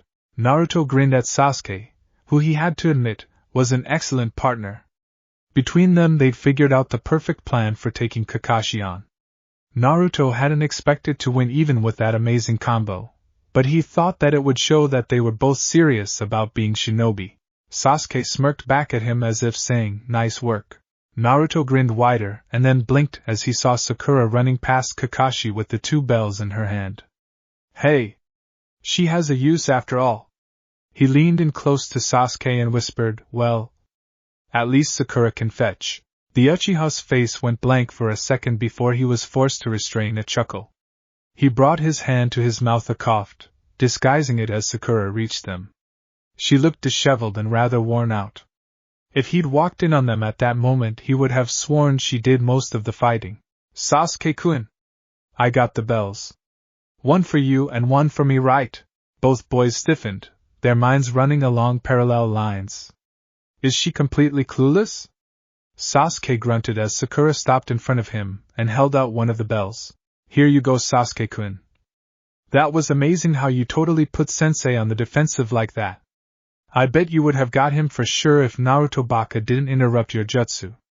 She shot a glare at Naruto. "But I got the bells, so at least we can go ahead to become genin." Naruto suddenly discovered a keen dislike for his teammate, one that hadn't been there before. "What the fuck? She did not just say that. And for Kamisake? She fucking said it out loud. In front of me?" His eyes narrowed as Kurama muttered darkly in the back of his mind about killing insolent peasants. But before he could shout at her, Sasuke snatched both of the bells out of her hand. "You didn't do anything but pick them up off the ground after we got them off him. Naruto actually helped me. I thought you were useless before, but now there isn't any doubt." Sakura went abruptly pale. But you can't mean that." Sasuke closed his eyes as if seeking patience from some greater power. "If I didn't mean what I said, I wouldn't have said it. Unlike you, who will say anything just to look good in front of me." He opened his eyes and took one of the bells from his hand and thumped it into Naruto's chest. "You are annoying me, insulting Naruto, and wasting both our time and our sensei's." He pushed Sakura aside and started towards Kakashi, who stood a little ways away listening. Naruto looked between him and Sakura, weighing things in his mind. A moment later he brushed past her as well, leaving the Pinkett to piece together her suddenly fragile psyche. He used to like Sakura. Maybe even a little crush at one point. But he'd lost a lot of respect that last year of academy. All the stupid fangirl shit and her blatant disrespect that went above and beyond the villagers' hatred. And then she goes and pulls a stunt like that. He could put up with a lot. And by a lot he meant a massive amount of abuse, scorn, and anger. But Sakura's mistreatment was far more personal than the village's overall hatred of him. She had decided to object to his existence simply because of a childish crush on someone who was obviously not interested. He couldn't understand it. He refused to understand it. And so he walked past her, deciding to focus on himself this time around. Hell, he might get to be friends with Sasuke. They both liked to train. It turned out that Sasuke wasn't as big an ass as he originally thought. Not to mention he lived alone. The two of them could actually train with each other without stupid family members trying to stop them. It was a win-slash-win. He could get stronger and have a halfway decent friend, and he wouldn't have to deal with Sakura. If she was sent back to the academy, then he wouldn't have to deal with her anymore. Serves her right for talking about my kit like that. Kurama growled in the back of his mind. If I were in your shoes, she would have a broken nose and a black eye right now. Bitch. He grimaced as he walked up next to Sasuke, who had just handed his belt to Kakashi. He placed his own on the Jonin's palm. Kakashi didn't know how to react. Naruto and Sasuke had basically just told Sakura to go jump off a cliff. That was not how a team was supposed to operate. And yet he had to admit Sakura was pathetic. Her goals were idiotic, her likes were fleeting, and her dislikes were unjustified. Even her skills were subpar, and, to top all of that off, she was blatantly insulting. He didn't know how Naruto retrained the urge to knock her on her ass. even if he was glad that he didn't. If Sakura's mother found out that he let the demon hit her daughter, there would be hell to pay. He was sure it wouldn't be permanent, but the civilian council could make serious roadblocks when they wanted. Saya Haruno did have a loud voice in the council. Kakashi looked down at the bells in his hand before he closed his hand and stowed them in his pocket. He looked at them. Sasuke looked ticked off, but seemed to have put Sakura out of his immediate thoughts. Naruto, on the other hand. He seemed to be sad and angry at the same time. His face twitched every few seconds, showing the tension built up in him. What worried him was the aura he could once again feel as a tangible thing. It wasn't all excited this time, though. It was more enraged. He cleared his throat. I'll get back to you on this. He raised his voice so that Sakura could hear. All three of you be back here 2 days from now at 7:30. Understood? The two boys nodded before walking off in the same direction. Sakura just stood where they had left her, shell-shocked. Kakashi took a deep breath and walked over. He needed to do some damage control before Sakura went home to cry on her parents' shoulders. Troublesome. He paused mid-step. Damn. I'm starting to sound like a Nara. Naruto and Sasuke walked together out of the training field before turning into the village. The guards nodded to them, but took note of the displeased looks on their faces. They walked through the village, not speaking until they reached the point where their paths diverged. Both of them stopped then. As if by mutual consent they turned and shook hands. You think we passed? Naruto asked. We better have. Sasuke muttered something under his breath before asking, do you want to come by the Uchiha compound to train sometime? I could use a sparring partner who isn't trying to coddle me. Naruto grinned, but it was more feral than kind. Sure, Sasuke.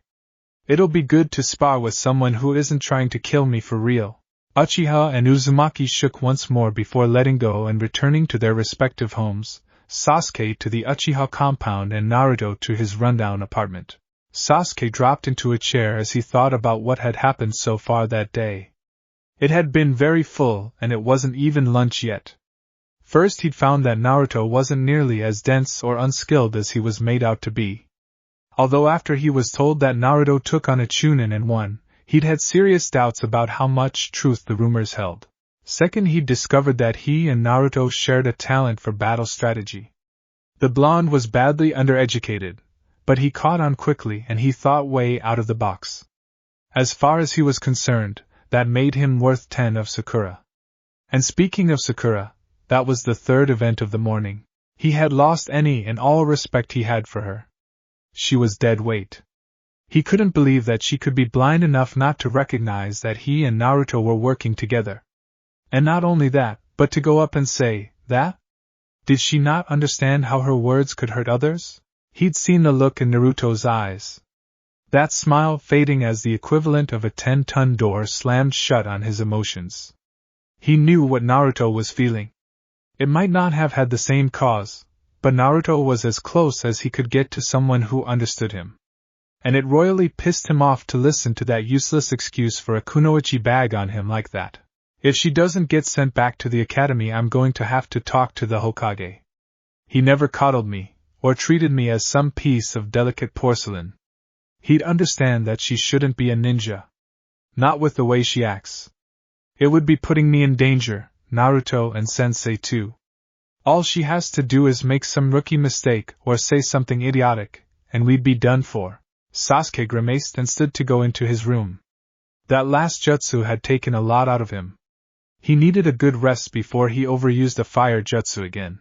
His eyes closed as he lay down on his bed. Naruto didn't stay at his apartment for long. After a moment of feeling both furious and, if it made any sense, somewhat satisfied, he decided to go train. He thought about it as he made his way to the forest of death. Anger was still boiling inside him. Rage from the mistreatment that always, no matter what he did, seemed to follow. And at the same time he felt good that he and Sasuke had worked something out. It would be great to be able to spar with someone who was better than him, but still couldn't and wouldn't hold back. Unlike fighting a Chunin or Jonin, someone who could simply decide to end it, Sasuke would actually have to work hard if he wanted to keep up. It would put both of them on their toes at all times since their fighting level was so close together. And he was just fine with that. He might even teach the Uchiha a thing or two. Naruto landed a few minutes later in the clearing where he usually trained, immediately going to the other side and marking the day off on the tree. The day before he'd bought a little calendar and pinned it in place so he could better keep track. And beside that was a little timer. Kurama had suggested getting one for when she wasn't supervising him. That was another great thing about his inner demon.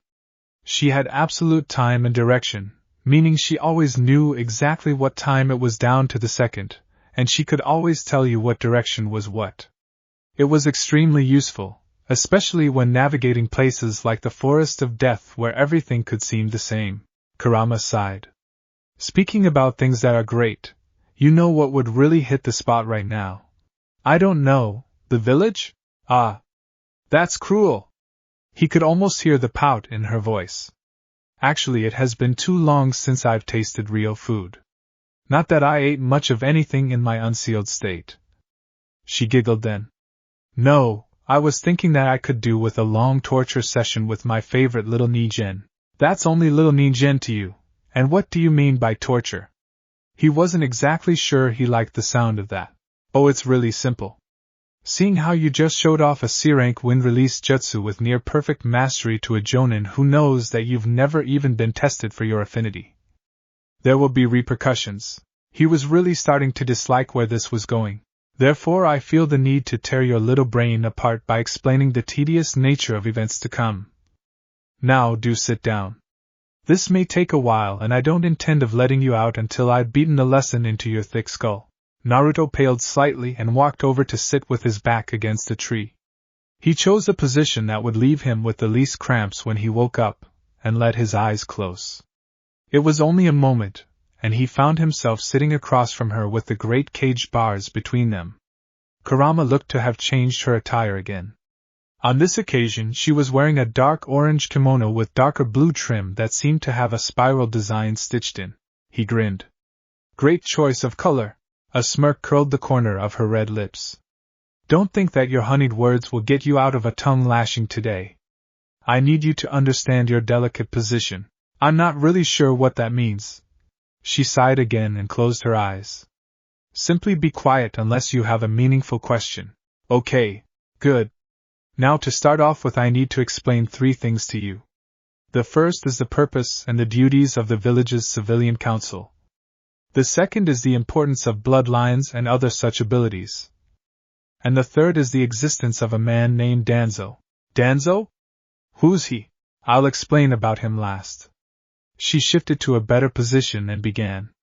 A long time ago, almost 5 human generations to be exact, Hashirama Senju, the first Hokage and the husband of my first container, put into place 2 sets of rules. These rules applied to 2 separate parts of the village. One for the ninja and the other for the civilians. The one pertaining to ninja was much longer, and pertained to everything that remotely affected the shinobi of the village. Thus, because it is a military village, almost every aspect of the village is in some way connected to its shinobi forces. Naruto knew that. It was talked about in history at the academy. He didn't really know why she was making such a big deal out of it though. Kurama seemed to notice his indifference, and sent of a burst of chakra to snick him in the forehead, as she continued, over the period of about 2 years. The people of the village who were not shinobi came to believe that this system was unfair. Because of the interwoven nature of the military, and the villagers' daily lives, they saw it as unfair control over them.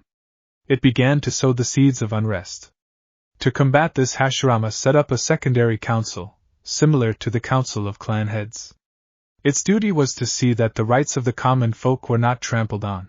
Kurama made a sour face. Control is a dangerous thing, and even more so in the hands of those who have never had power. The civilian council was made up of merchants, business owners, and a few influential heads of family. They made sure, just as Shodaime intended, that those without shinobi abilities had some say in the village. However, they also looked after their own interests above and beyond that of the village. Merchants sought to expand trade between villages to increase their own wealth. To help this, they made it a requirement that all squads had to give credence to foreign ninja when outside the leaf, for non-combative missions. Huh! Why would they want that? Wouldn't the purpose was so that there would be less conflict between villages, allowing the merchants to have better trade with the civilians in other nations. But it also crippled our effectiveness in sabotage missions. As you can probably guess, that one rule didn't destroy our ability to operate outside the land of fire, but 70 years of the Civilian Council has indeed made life very hard for shinobi. Instead of doing what we are told and our leaders being responsible, every genin, chunin, and jonin must weigh the consequences of their actions carefully. Because if they do something that hurts the villagers, then they can get in big trouble? Correct. And before you say it, I know full well how idiotic it is. Those who are being protected and benefiting from it should not have a say in how they are being defended. Merely grateful that they have such good fortune in the first place. Naruto was confused. So how does that hurt me? Because the civilians are shorter-sighted than any of the shinobi. The Kyubi attack, as it's been branded, was the single worst thing to happen in recent memory. Because of that and the many lives that were lost, you, my container, are seen as a huge threat. Not only to the village should I be released, but to all of their precious pocket books. They will take every opportunity to distract you and make your life miserable. Few if any of them wouldn't celebrate your death. For shinobi it's bad enough. You are a living reminder of those they lost. To the villagers and the civilian council, you are a potential disaster. Kurama stood and turned away from him, pacing on the other side of the bars. Her tone was less than pleased. With that in mind, you also have extremely rare bloodlines. If they found out about your innate abilities, they would attempt to have you used as breeding stock. She glanced back at him. The combination of lightning and wind affinities is so rare there isn't even an official name for the bloodline. You couldn't imagine the price on your head the moment one of the other villages finds out. Naruto had gone pale. Breeding stock. She nodded. Bloodlines can manifest out of thin air, but almost all bloodlines are transmittable through genetics. Your children will have at least a 50-50 chance of inheriting your Keki Toda. Much more if your mate shares one or more elements with you. Kurama looked almost mournful. There is nothing I can do to help in this regard. This is a gift and a curse. Your power may be unmatched in time, but there will always be those who seek you, hoping to steal it. The older you get, the more protection you will have because of your own increasing abilities and the strength of your allies, but you must be cautious, extremely cautious, that no one takes advantage of you. He felt like he'd been slapped. There had always been that hatred, but to know that the villagers might sell him down the road, as a stud horse, just for money was unthinkable. Did they not know he was human? That he was just like them? Naruto's mind caught then on her words. Wait, Kurama. You said I had a Keki Toda. What is that? She sat down again, her tails whipping around in minor agitation. A Keki Toda is the next level after Keki Genkei. It is the equal mix of 3 elemental affinities. You have that, and it will make you 20 times more valuable to the right people. But you said, I lied. You have 3 elements in perfect harmony. Wind, lightning, and fire. If I remember correctly, it's called plasma release. And it is even more devastating than its counterpart. Dust release, which is the only other known Keki Toda. Naruto was blown away. You mean only other Keki Toda, as is there is only one other guy with it? Kurama explained. Lord Mu, who was the previous Tsuchikage, was born with affinities for wind, fire, and earth. This became known as dust release, or particle style. It is centered around jutsu that destroy matter at a molecular level, literally disintegrating anything it touches. So far, there is no known counter for his famed particle style. And his student, Inoki the fence-sitter, inherited his teachings. While Inoki wasn't born with the Keki Toda, he has the ability to use all 3 elements together, and thus use a lesser version of the original. She smiled grimly and gestured to him with a languid motion of her hand. But you have plasma release, which is strong against dust release. Your fire and wind affinities would cancel out his, and then your lightning wound tear through his earth style. All in all, what I am trying to tell you, Naruto, is that you have the most powerful bloodline in recorded history. Naruto sat running through it in his mind. It was several minutes before he asked, so, when do you start training me to use it? She growled. Patience, Kit. I'll get to that eventually. For now I need to promise that you won't reveal anything but your wind affinity until I tell you. He nodded. I promise. And Naruto Uzumaki never goes back on his word. That's the best I can hope for then. Kurama motioned for him to come forward. He stood and walked up to her, sitting back down and letting her pull him into her embrace. Kurama purred slightly as he smoothed a hand over one tail. Now I imagine you need more insight into avoiding the pitfalls those stupid villagers will set up for you. She smiled slightly, dragging her fingers through his blonde hair, attempting to tame it into something more stylish, but failing. How about this? I'll get to work on adjusting your chakra network while you listen. Okay. She reached out for his chakra directly, circumventing the seal somewhat while she was in skin contact with him. Her energy flowed through his chakra network, slowly opening all the chakra pathways so that she could properly shift his coils into more advantageous positions. It was very slow work because she still couldn't use much of her power at once, but ever so slowly, she tweaked his body. As she did so, she began to speak, telling him how to get out of certain situations and in general work around politics. Naruto sucked it all in without noticing that the cage around them was becoming less gloomy, more bright. Kurama closed her eyes, allowing her chakra to work its magic on him.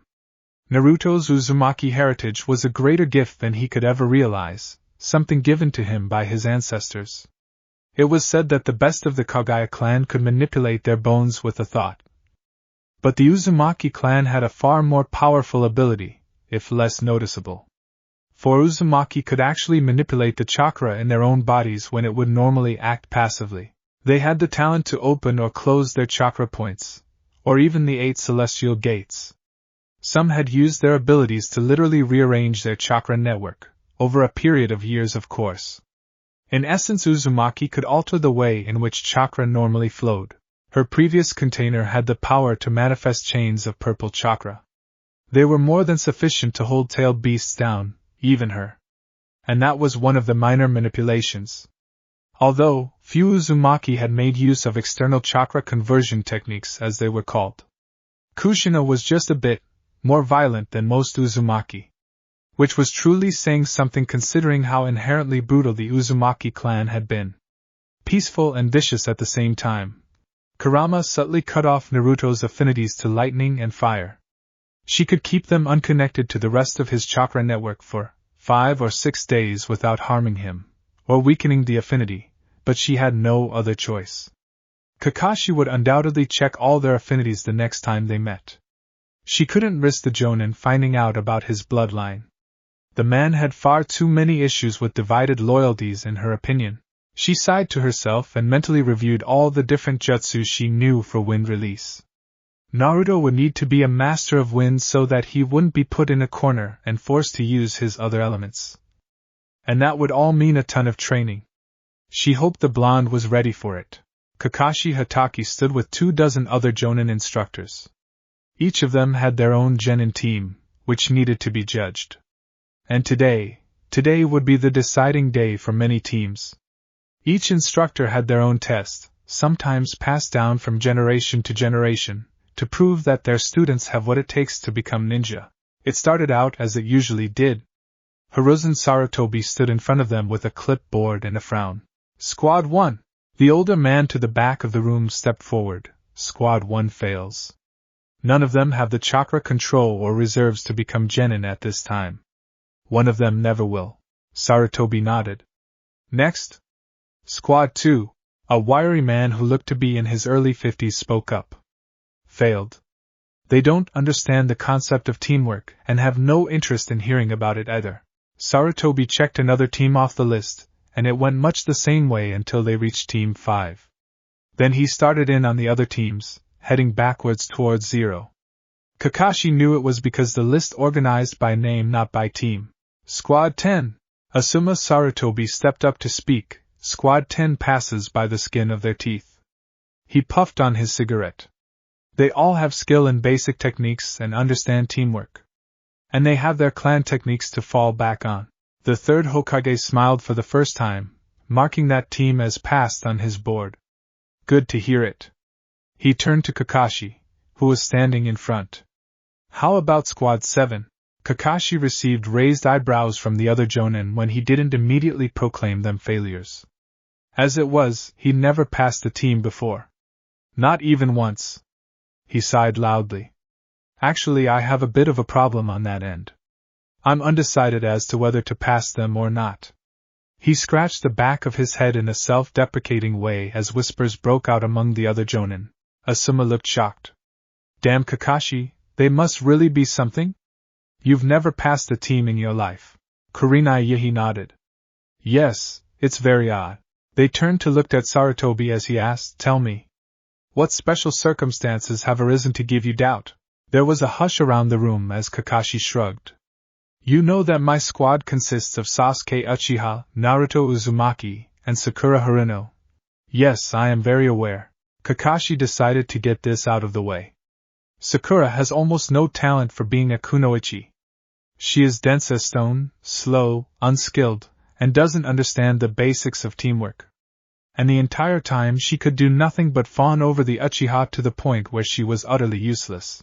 Beside him Asuma grunted. I'd have the same problem with Ino if the boy was on my team. But why are you still considering letting them pass? We operate in squads of 4. That has always been the case. He looked to Asuma. Naruto and Sasuke demonstrated a level of teamwork and skill at moderate Chunin level. Or higher. There were gasps around the room. Kurenai demanded, You've got to be kidding me. Chunin level? Kakashi merely nodded. Sasuke and Naruto teamed up from the very start in a very clever ploy used to entrap me, not just to get their goal, but to kill me. They aren't as soft as I thought they would be. In addition to their teamwork, Sasuke showed that he had a strong fire affinity, and used the grand fireball technique. Asuma's jaw dropped and his cigarette fell out. He used a high Chunin level jutsu, and he isn't even officially a genin yet. And it was an elemental release too. He must be a prodigy like Itachi was. Sarutobi asked quietly, and Naruto? Kakashi couldn't help but smile, though he knew it would go unseen. He surprised me even more. He managed to sneak up on me without me noticing him at all. Which I would never have imagined was possible. Then he coordinated with Sasuke almost perfectly, and to top it all off used a wind-style jutsu equal to Sasuke's. He shifted nervously knowing his reputation could go either way. Either he was losing his touch or his students were just that good. I wouldn't normally admit to such a thing, but they had a 1 in 3 chance of killing me with their trick. Asuma, who was bending down to retrieve his dropped cigarette, paused and straightened up. You're joking. They timed the grand fireball to be released a split second before Naruto hit the back of the jutsu with the wind hammer jutsu. It created a bastardized version of the Scorch release, Greater Scorch Blast. It nearly got me too. I was 30 feet in the air with no way to get out of the way. Had to use my second strongest fire jutsu to overpower theirs. A second later Sarutobi asked dumbly, Are you saying that 2 students fresh out of the academy used a high Chunin level collaboration ninjutsu? And even though under normal circumstances they shouldn't have even been taught about combination jutsu, the 2 of them still managed to pull it off, as you say, almost perfectly? Kakashi nodded. Sarutobi considered this for only a brief moment. He quickly realized that he couldn't deny them this. The clan heads and the civilian council would throw a fit if Sasuke wasn't given a pass. And it would be an insult to Minato and Kushina not to put Naruto through just because of a talentless girl. And besides, it sounded like they were already a perfect match. He raised his head to the Hall of Jonin. Naruto and Sasuke pass. Put the Haruno girl back into academy. I will find a replacement member for the team.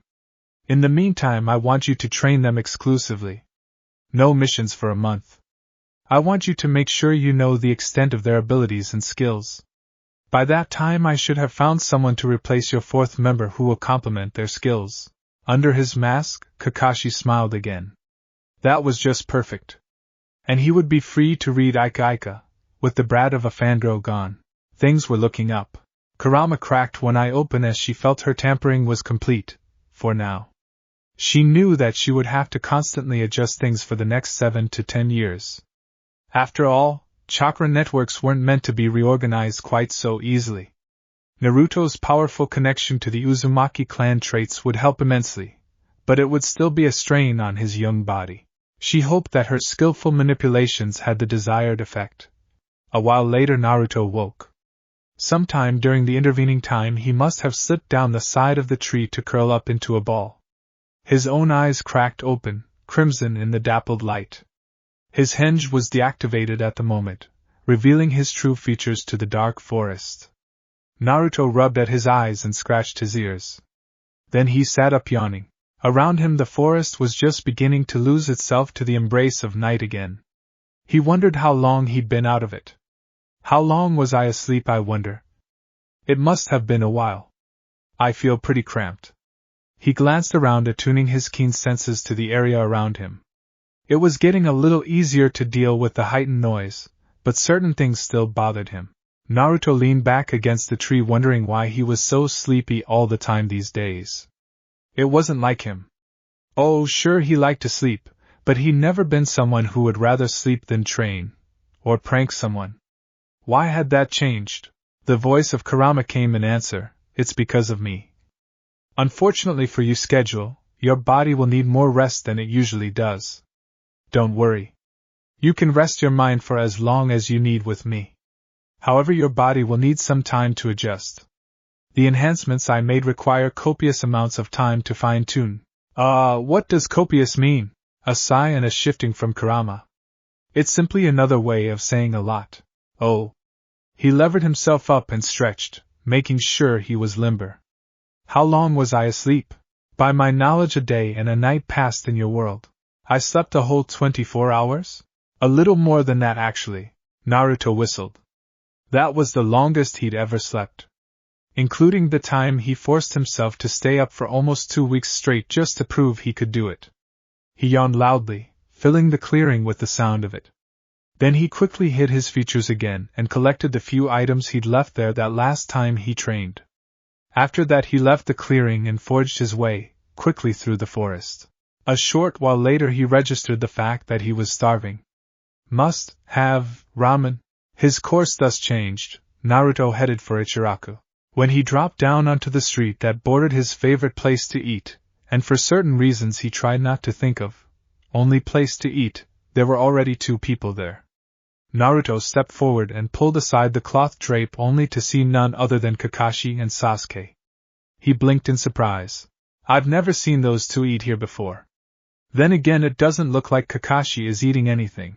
Kakashi glanced back cheerily. Hey Naruto! I decided to take Sasuke out to dinner since I figured you would show up eventually. Naruto nodded wearily, unsure when his routines had become so well known. He hoped that he wasn't being observed. The number of times he'd spoken out loud to himself when talking with Kurama were numerous. He didn't like the thought of someone listening in, or worse, recognizing just who she was. After a second of being unnerved, he finally sat down and ordered the usual 6 bowls of their best miso ramen. Meanwhile he watched Kakashi with a calculating eye, though it probably came off as pissy teenager instead of suspicious. Sasuke glanced sideways at him, his own look less than inviting. Something wrong, Dobe? Naruto showed his teeth. Nothing's wrong, team. They sat for another 3 minutes while Sasuke ate, and Naruto waited for his food. It was then that Kakashi broke the uneasy silence. Well, I have good news. I have bad news, and I have news that could be taken either way. Silence. Which do you 2 want to hear first? They thought about it for a moment, and then replied at the exact same time. Bad news. It gave them a sort of twins vibe that would have been really hot if they were identical twin sisters. However, under these circumstances it just creeped the Jonin out. His sweat dropped and looked between the 2 of them, deciding to get it over with. The bad news is that even though you both passed, we won't be taking any missions for an entire month. Naruto and Sasuke had startlingly similar reactions. They both paused, then blinked. Naruto asked, What? Why don't we get any missions? Sasuke growled. I knew it was too good to be true. The Uchiha turned to Naruto. That means they didn't pass Sakura, so we're stuck until they find a fourth squad member. He looked back to Kakashi. Isn't that right? Kakashi nodded. They were very surprised at how successful you were. In fact, several of my coworkers commented that they wished their squad was as naturally gifted. But at the same time, the rest of them thought I was lying to make myself look better. Sasuke muttered under his breath, eyeing the Jonin with slight disdain. Why would it make you look better? You're the one who almost got incinerated. Naruto chuckled at that. Yeah, you should have seen your face, sensei. If it wasn't for your reflexes, you'd be ash right now. The older man didn't speak for a few moments while he considered the rather unnerving truth of that statement. It's almost unreal to me. That's the closest I've come to actually dying in quite a while, and it was my own genin test. I should be wary of giving them the opportunity to kill me from now on. It won't make me look very good if I'm mortally wounded by genin, regardless of how talented they may be. He coughed. Well, it makes me look better because having such high-value students will give me more prestige. Basically, your success will rub off onto my record. Kakashi gestured to them. If you two become well-known shinobi, then it will be a boon to my career since I was the one who trained you. Just look at the Hokage. His genin team went on to become the 3 legendary Sannin. Naruto's eyes widened. Really? He thought back to the history lessons in the academy. Wait, aren't 2 of them like rogue nins or something now? Sasuke glanced at Naruto. You're right, Naruto. I remember one of our lessons at academy. The one called Orochimaru, was it? Wasn't he exiled from the village for illegal experimentation? Actually he was, but let's not talk about him. It's an unpleasant topic. As I was saying earlier before I was interrupted, you won't be taking missions for at least a month. In that time I will be training both of you without having to bother with constant interruption. Since it's blatantly obvious that you have the skill, I'll be showing you both the ropes on elemental chakra. Sasuke smirked. I take it while we are doing that you will be looking for a suitable genin to fill in for Sakura? That's exactly what's going on. Kakashi grinned. I'm fairly sure whoever is picked will be able to keep up with you. I doubt the Hokage would force a less talented individual on our team after what happened to Sakura. Naruto nodded absently as I.M. placed a steaming bowl of ramen in front of him. He suddenly found the conversation much less interesting. He grinned and snapped a pair of chopsticks apart before beginning to inhale his ramen at a frantic pace. Sasuke, surprised by the sudden burst of chakra, scooted away from him, wary of the blonde's pistoning elbows. I.M. giggled at him. Quite the sight, isn't it? Almost seems like he has some sort of ramen absorption seal on him. Seeing how he can eat a solid 15 bowls without being full. The Uchiha's eyes bulged slightly and Kakashi commented dryly. It's no wonder he never runs out of energy. That's enough calories for a week. Sasuke demanded, is he trying to kill himself? Naruto halted for a second, turning his head to Sasuke. I'll have you know this is nothing. My record is 26 bowls. With that he returned to devouring his meal. In the back of the shop, I.M.'s father just chuckled. A few more years and he could retire. Maybe hire someone to run the shop for him. Yeah, he could live of the fat of the land, or at least the inside of Naruto's wallet, and that of his friends. Hell, if the blonde knucklehead lived long enough, he might even open up a few other branches. He could see it now. The International Ichiraku Ramen Company. For the better part of a half an hour, conversation was pointless. Naruto couldn't be bothered to include himself in anything so trivial as speech while there was still ramen to be consumed. So for that period of time Sasuke brooded and Kakashi made small talk with I.M. The young Uchiha watched Naruto carefully. There was something off about the blonde. And it was more than the fact that they had accomplished a nearly impossible task with only minor foreplanning. It was something fundamental which he was only just noticing. When Naruto had first come to his attention, it had been back at Academy. He was the only person he knew who felt the same pain as him, even if he couldn't say for sure what the reason was. Over time he'd formed the opinion that Naruto was a loser who sought attention as a means of covering up his insecurities and loneliness. But that observation was no longer valid. Naruto was a rough one to be sure, but he couldn't call Naruto dead last. As far as he was concerned, Naruto was in second place right behind him. And that was another thing. Going from bottom of the class to being a worthy rival to the head student required more than a little determination. Sasuke wondered if they would be close enough one day for Naruto to help him kill Itachi. Naruto of all people could understand his feelings. The hate for his brother was probably very similar to Naruto's hate for the village. Sasuke smiled inwardly. Naruto would become strong, and so would he.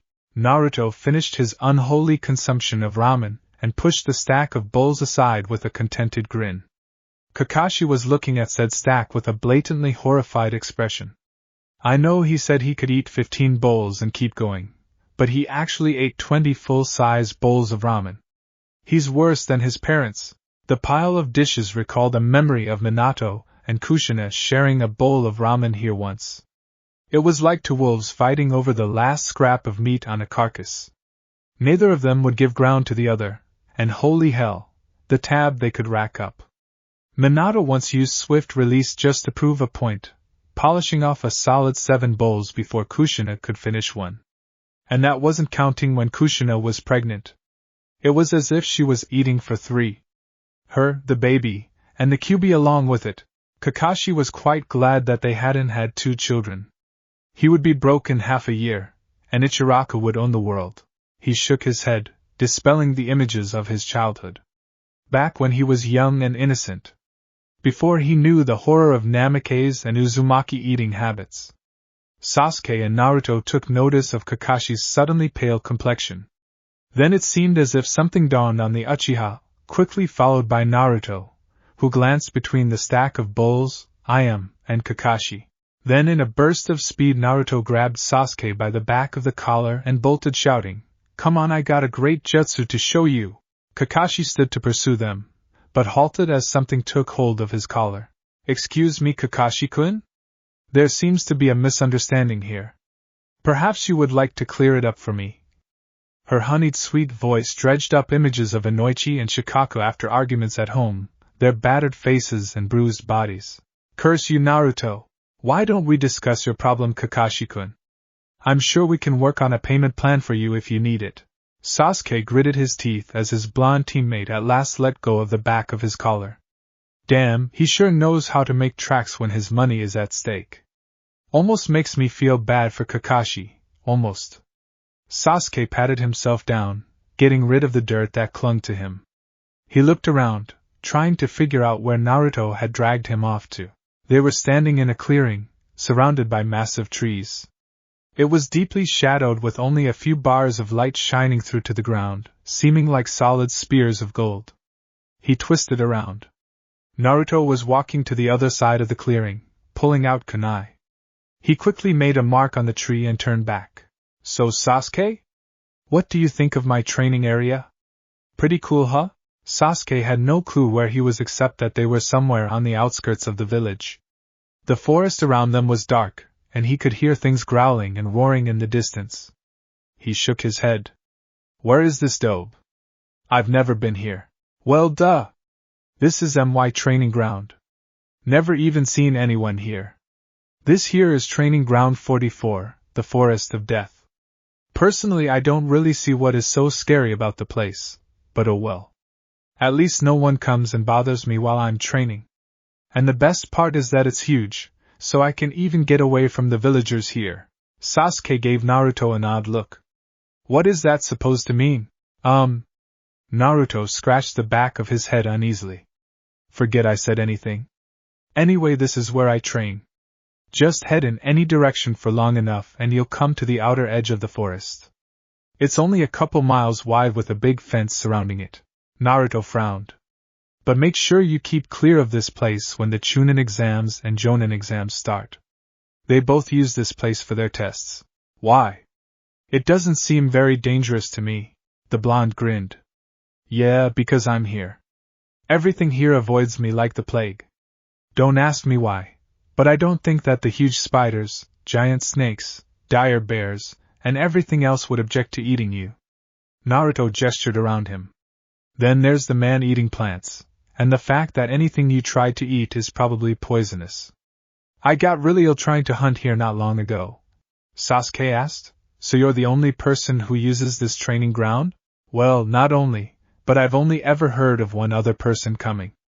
That the crazy snake lady Anko. Crazy snake lady? Naruto nodded sagely. She's like the scariest jonin in the village. She used to be assigned to catch me when I pulled a really big prank, but she only caught me once. I heard that she's not welcome training with the other ninjas, so she comes here. Or at least that's what they say. I've never seen her here. Stretching, Naruto put his hands over his head. I already trained before I talked with Kakashi-sensei and you, but I needed to get the hell out of there before he made me pick up part of the tab. I figured I might as well show you my training spot while I was at it. There was a pause while Sasuke thought it over. Why not train at my clan compound? Naruto cringed. It's not that I wouldn't like to, Sasuke. It's just that if anyone saw me training with you there would be a huge mess. Why? Sasuke wasn't understanding what the deal was. It seemed every other sentence Naruto revealed some kind of secret that he wasn't supposed to talk about.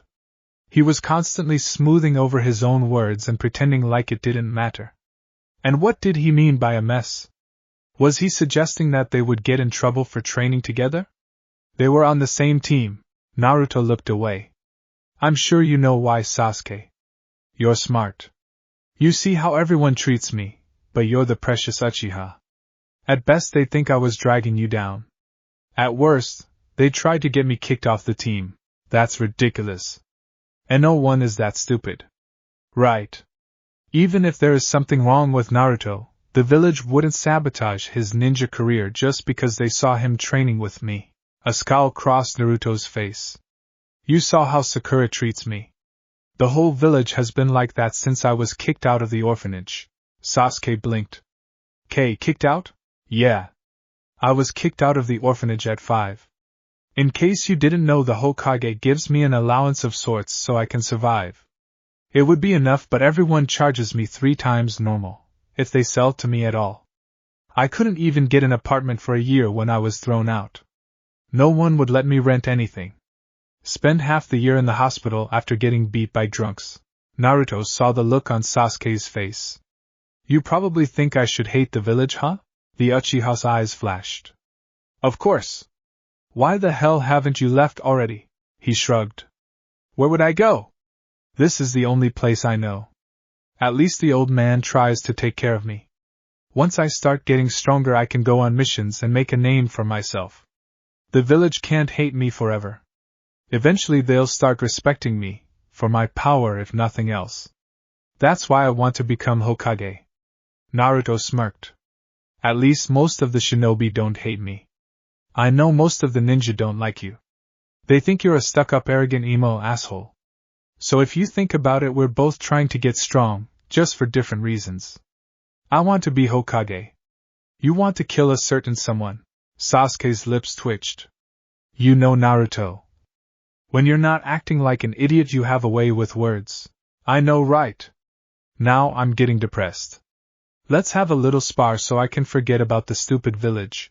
Sasuke nodded and dropped into a fighting stance. Naruto recognized it and dropped into his own. After a second they charged at each other. Sunagekure. Walking along the halls of the Kazakage's tower in the village hidden in the sand, Baki knew he was in trouble. Big trouble. However, this was something he thought he would have to get used to over the next few years, if he lived that long. He closed his eyes briefly in resignation as he knocked at the entrance to the Kazakage's office. A few moments passed, and he started to sweat.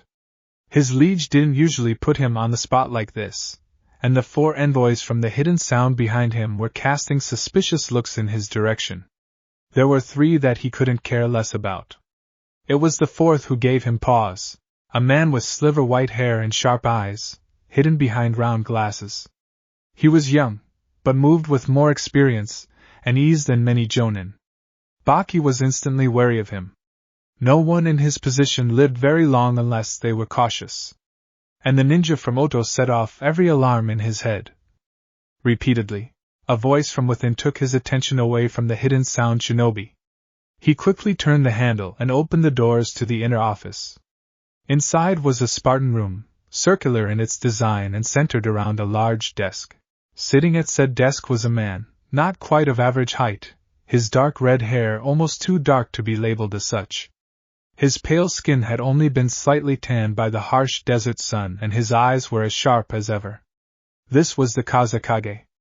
A man who lived his life in such a way as to make all fear and respect him.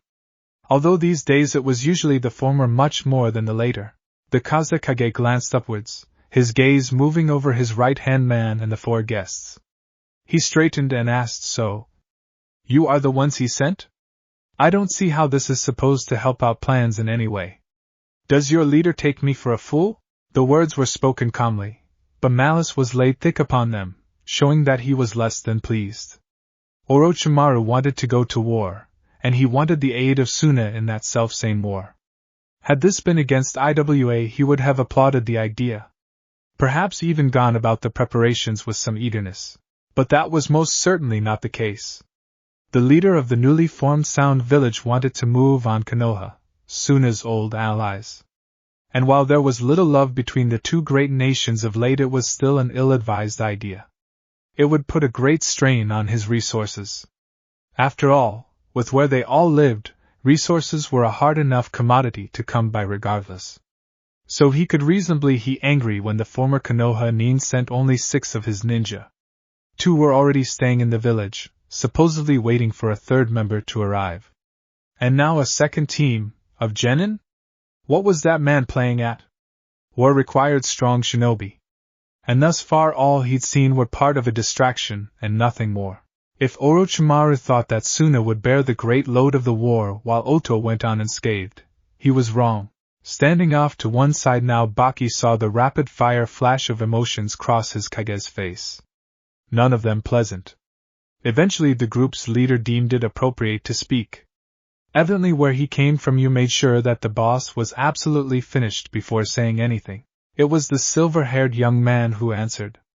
"I assure you, Kazekage-sama, Lord Orochimaru is not taking any chances. We are more than the distraction.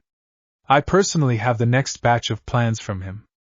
I would ask that you read them over before dismissing my lord's plans out of hand." Baki glanced between them as the Kazekage's eyes narrowed. The expression reminded him of nothing so much as a giant, angry sand scorpion. "Who are you, boy? And more importantly, are you under the impression that I am blind? I have been reading you Master's plans for the last 2 months as he sends them to me piecemeal. Allow me to say this. I will not continue to be fed information one bite at a time." The Kazekage's lips twitched in a manner that Baki knew well. It signaled when the man had reached the end of his patience. Then again, realistically, he never had much to begin with. He said, almost apologetically, "All plans for war with Konoha will be put on hold until your lord sees fit to supply me with the information I desire. If you cannot show me concrete proof that Oto is ready to go into a serious war, then I will be visiting Konoha with a viable means to re-solidify our fractured alliance. That would be most unwise, Kazekage-sama. Lord Orochimaru would not take such a betrayal lightly in." "Quiet!" Baki watched as the Kazuku stood, his anger radiating out in a wave. "You have no authority here, boy. And I have absolutely no reason to trust or support Orochimaru in this matter. You are not the lesser of 2 evils. This alliance with Oto is fragile, to say the least. Remember the fact that your village hasn't even existed for 10 years. Not even 5. When you have 80 years of experience, and know how things work, you can return and tell me what is wise." He narrowed his eyes. "I have not forgotten that Orochimaru betrayed his own village in a vain quest for immortality. At this point the Tsuchikage has more credibility than you, and I wouldn't trust him as far as I could throw the Great Wall." Kabuto visibly withered under the basilisk gaze of Suna's leader. "I apologize for any insult I may have done to you. As an Apollo, you may leave. I have nothing more to say to you until my demands have been met. If I have received no answer from you, Master, in the next month, Konoha will learn of your plans and I will wage war on Oto instead." Baki nodded ever so slightly. He would have agreed with that plan to begin with. After all, they were bargaining from the position of strength. Oto was practically a Rouge village at this point, so there really wasn't anything they could say against the Kazekage or Suna for rejecting him, or giving such a harsh ultimatum. Kabuto bowed once and nodded to his men. They quickly left the office. Once they were gone, Baki turned to his lord. It has seemed that they fully intend on leading us around on a leash. What are your orders, Kazekage-sama? His master frowned. In the past 2 months, what little faith I had in them has evaporated, as a drop of water upon this tower's roof. Send 2 teams of Jonin to the location of the Odo agents stationed here. Kill one. Bring the other in for questioning. He paused as if considering it. Have the one known as Kabuto killed, but teach him a lesson first. Take the other 3 hostage.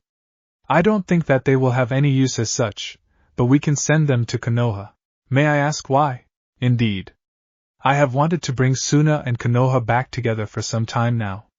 Ever since the incident 6 years ago with IWA, I have been feeling pressured by our northern neighbor. The Leaf Village houses the Yamanaka clan, who are more than skilled enough to extract crucial information from the 4 captured Otonin. They would serve as a goodwill gesture. Baki furrowed his own brow. Are you thinking that it would be wise to ally with Konoha before IWA attempts anything on us? They are nearly recovered from their last war, and could make an attempt on our village while it's weakened. The Kazekage stippled his fingers. That is exactly what I am thinking. Anoki will not rest idle for long. And I heard a rumor that I would like to find proof of in Konoha. Hopefully our new alliance will prove to be more lasting than the last. Baki blinked, but didn't ask about the rumor. He had business to attend to after all. Somewhere outside of Kiri, a blast of fire tore its way through the wall of the stone cavern, eating up all the oxygen in the small corridor. A second later, Mei Terumi dashed out weaving hand seals, single-handed. Her other was busy launching shuriken at a lone girl. Her opponent was proving to be extremely hard to put down, having what Mei considered to be the largest collection of evasive techniques she'd ever encountered. So far, the bespectacled redhead had managed to escape no less than 12 potentially fatal jutsu, 3 traps, and 4 taijutsu exchanges. Mei had to give it to her, she had unbelievable stamina. Lava release, cauterizing rain. She exhaled and sent dozens of marble-sized globs of lava towards her. The redhead eyes went wide as she flung herself to the side, her own hands running through an earth jutsu that Mei recognized. Damn! She's getting away again. Her opponent sank into the wall beside her, and into the next room. Mei hissed in irritation and lashed out at the wall, smashing through the stone which had already been weakened by a previous exchange. Dust flew in her eyes, blinding her for a moment as she caught her balance on the other side of the wall. Instinctively she deflected several kunai that were tossed her way. Shit! Mei leapt back out of the hole, crossing both arms over her face as the explosive kunai detonated. She landed and was immediately accosted by her right-hand man Ao. Lady Termii. Would you like me to apprehend her? Mei frowned. Do you think I cannot do it? I will deal with the girl. She is obviously an Uzumaki.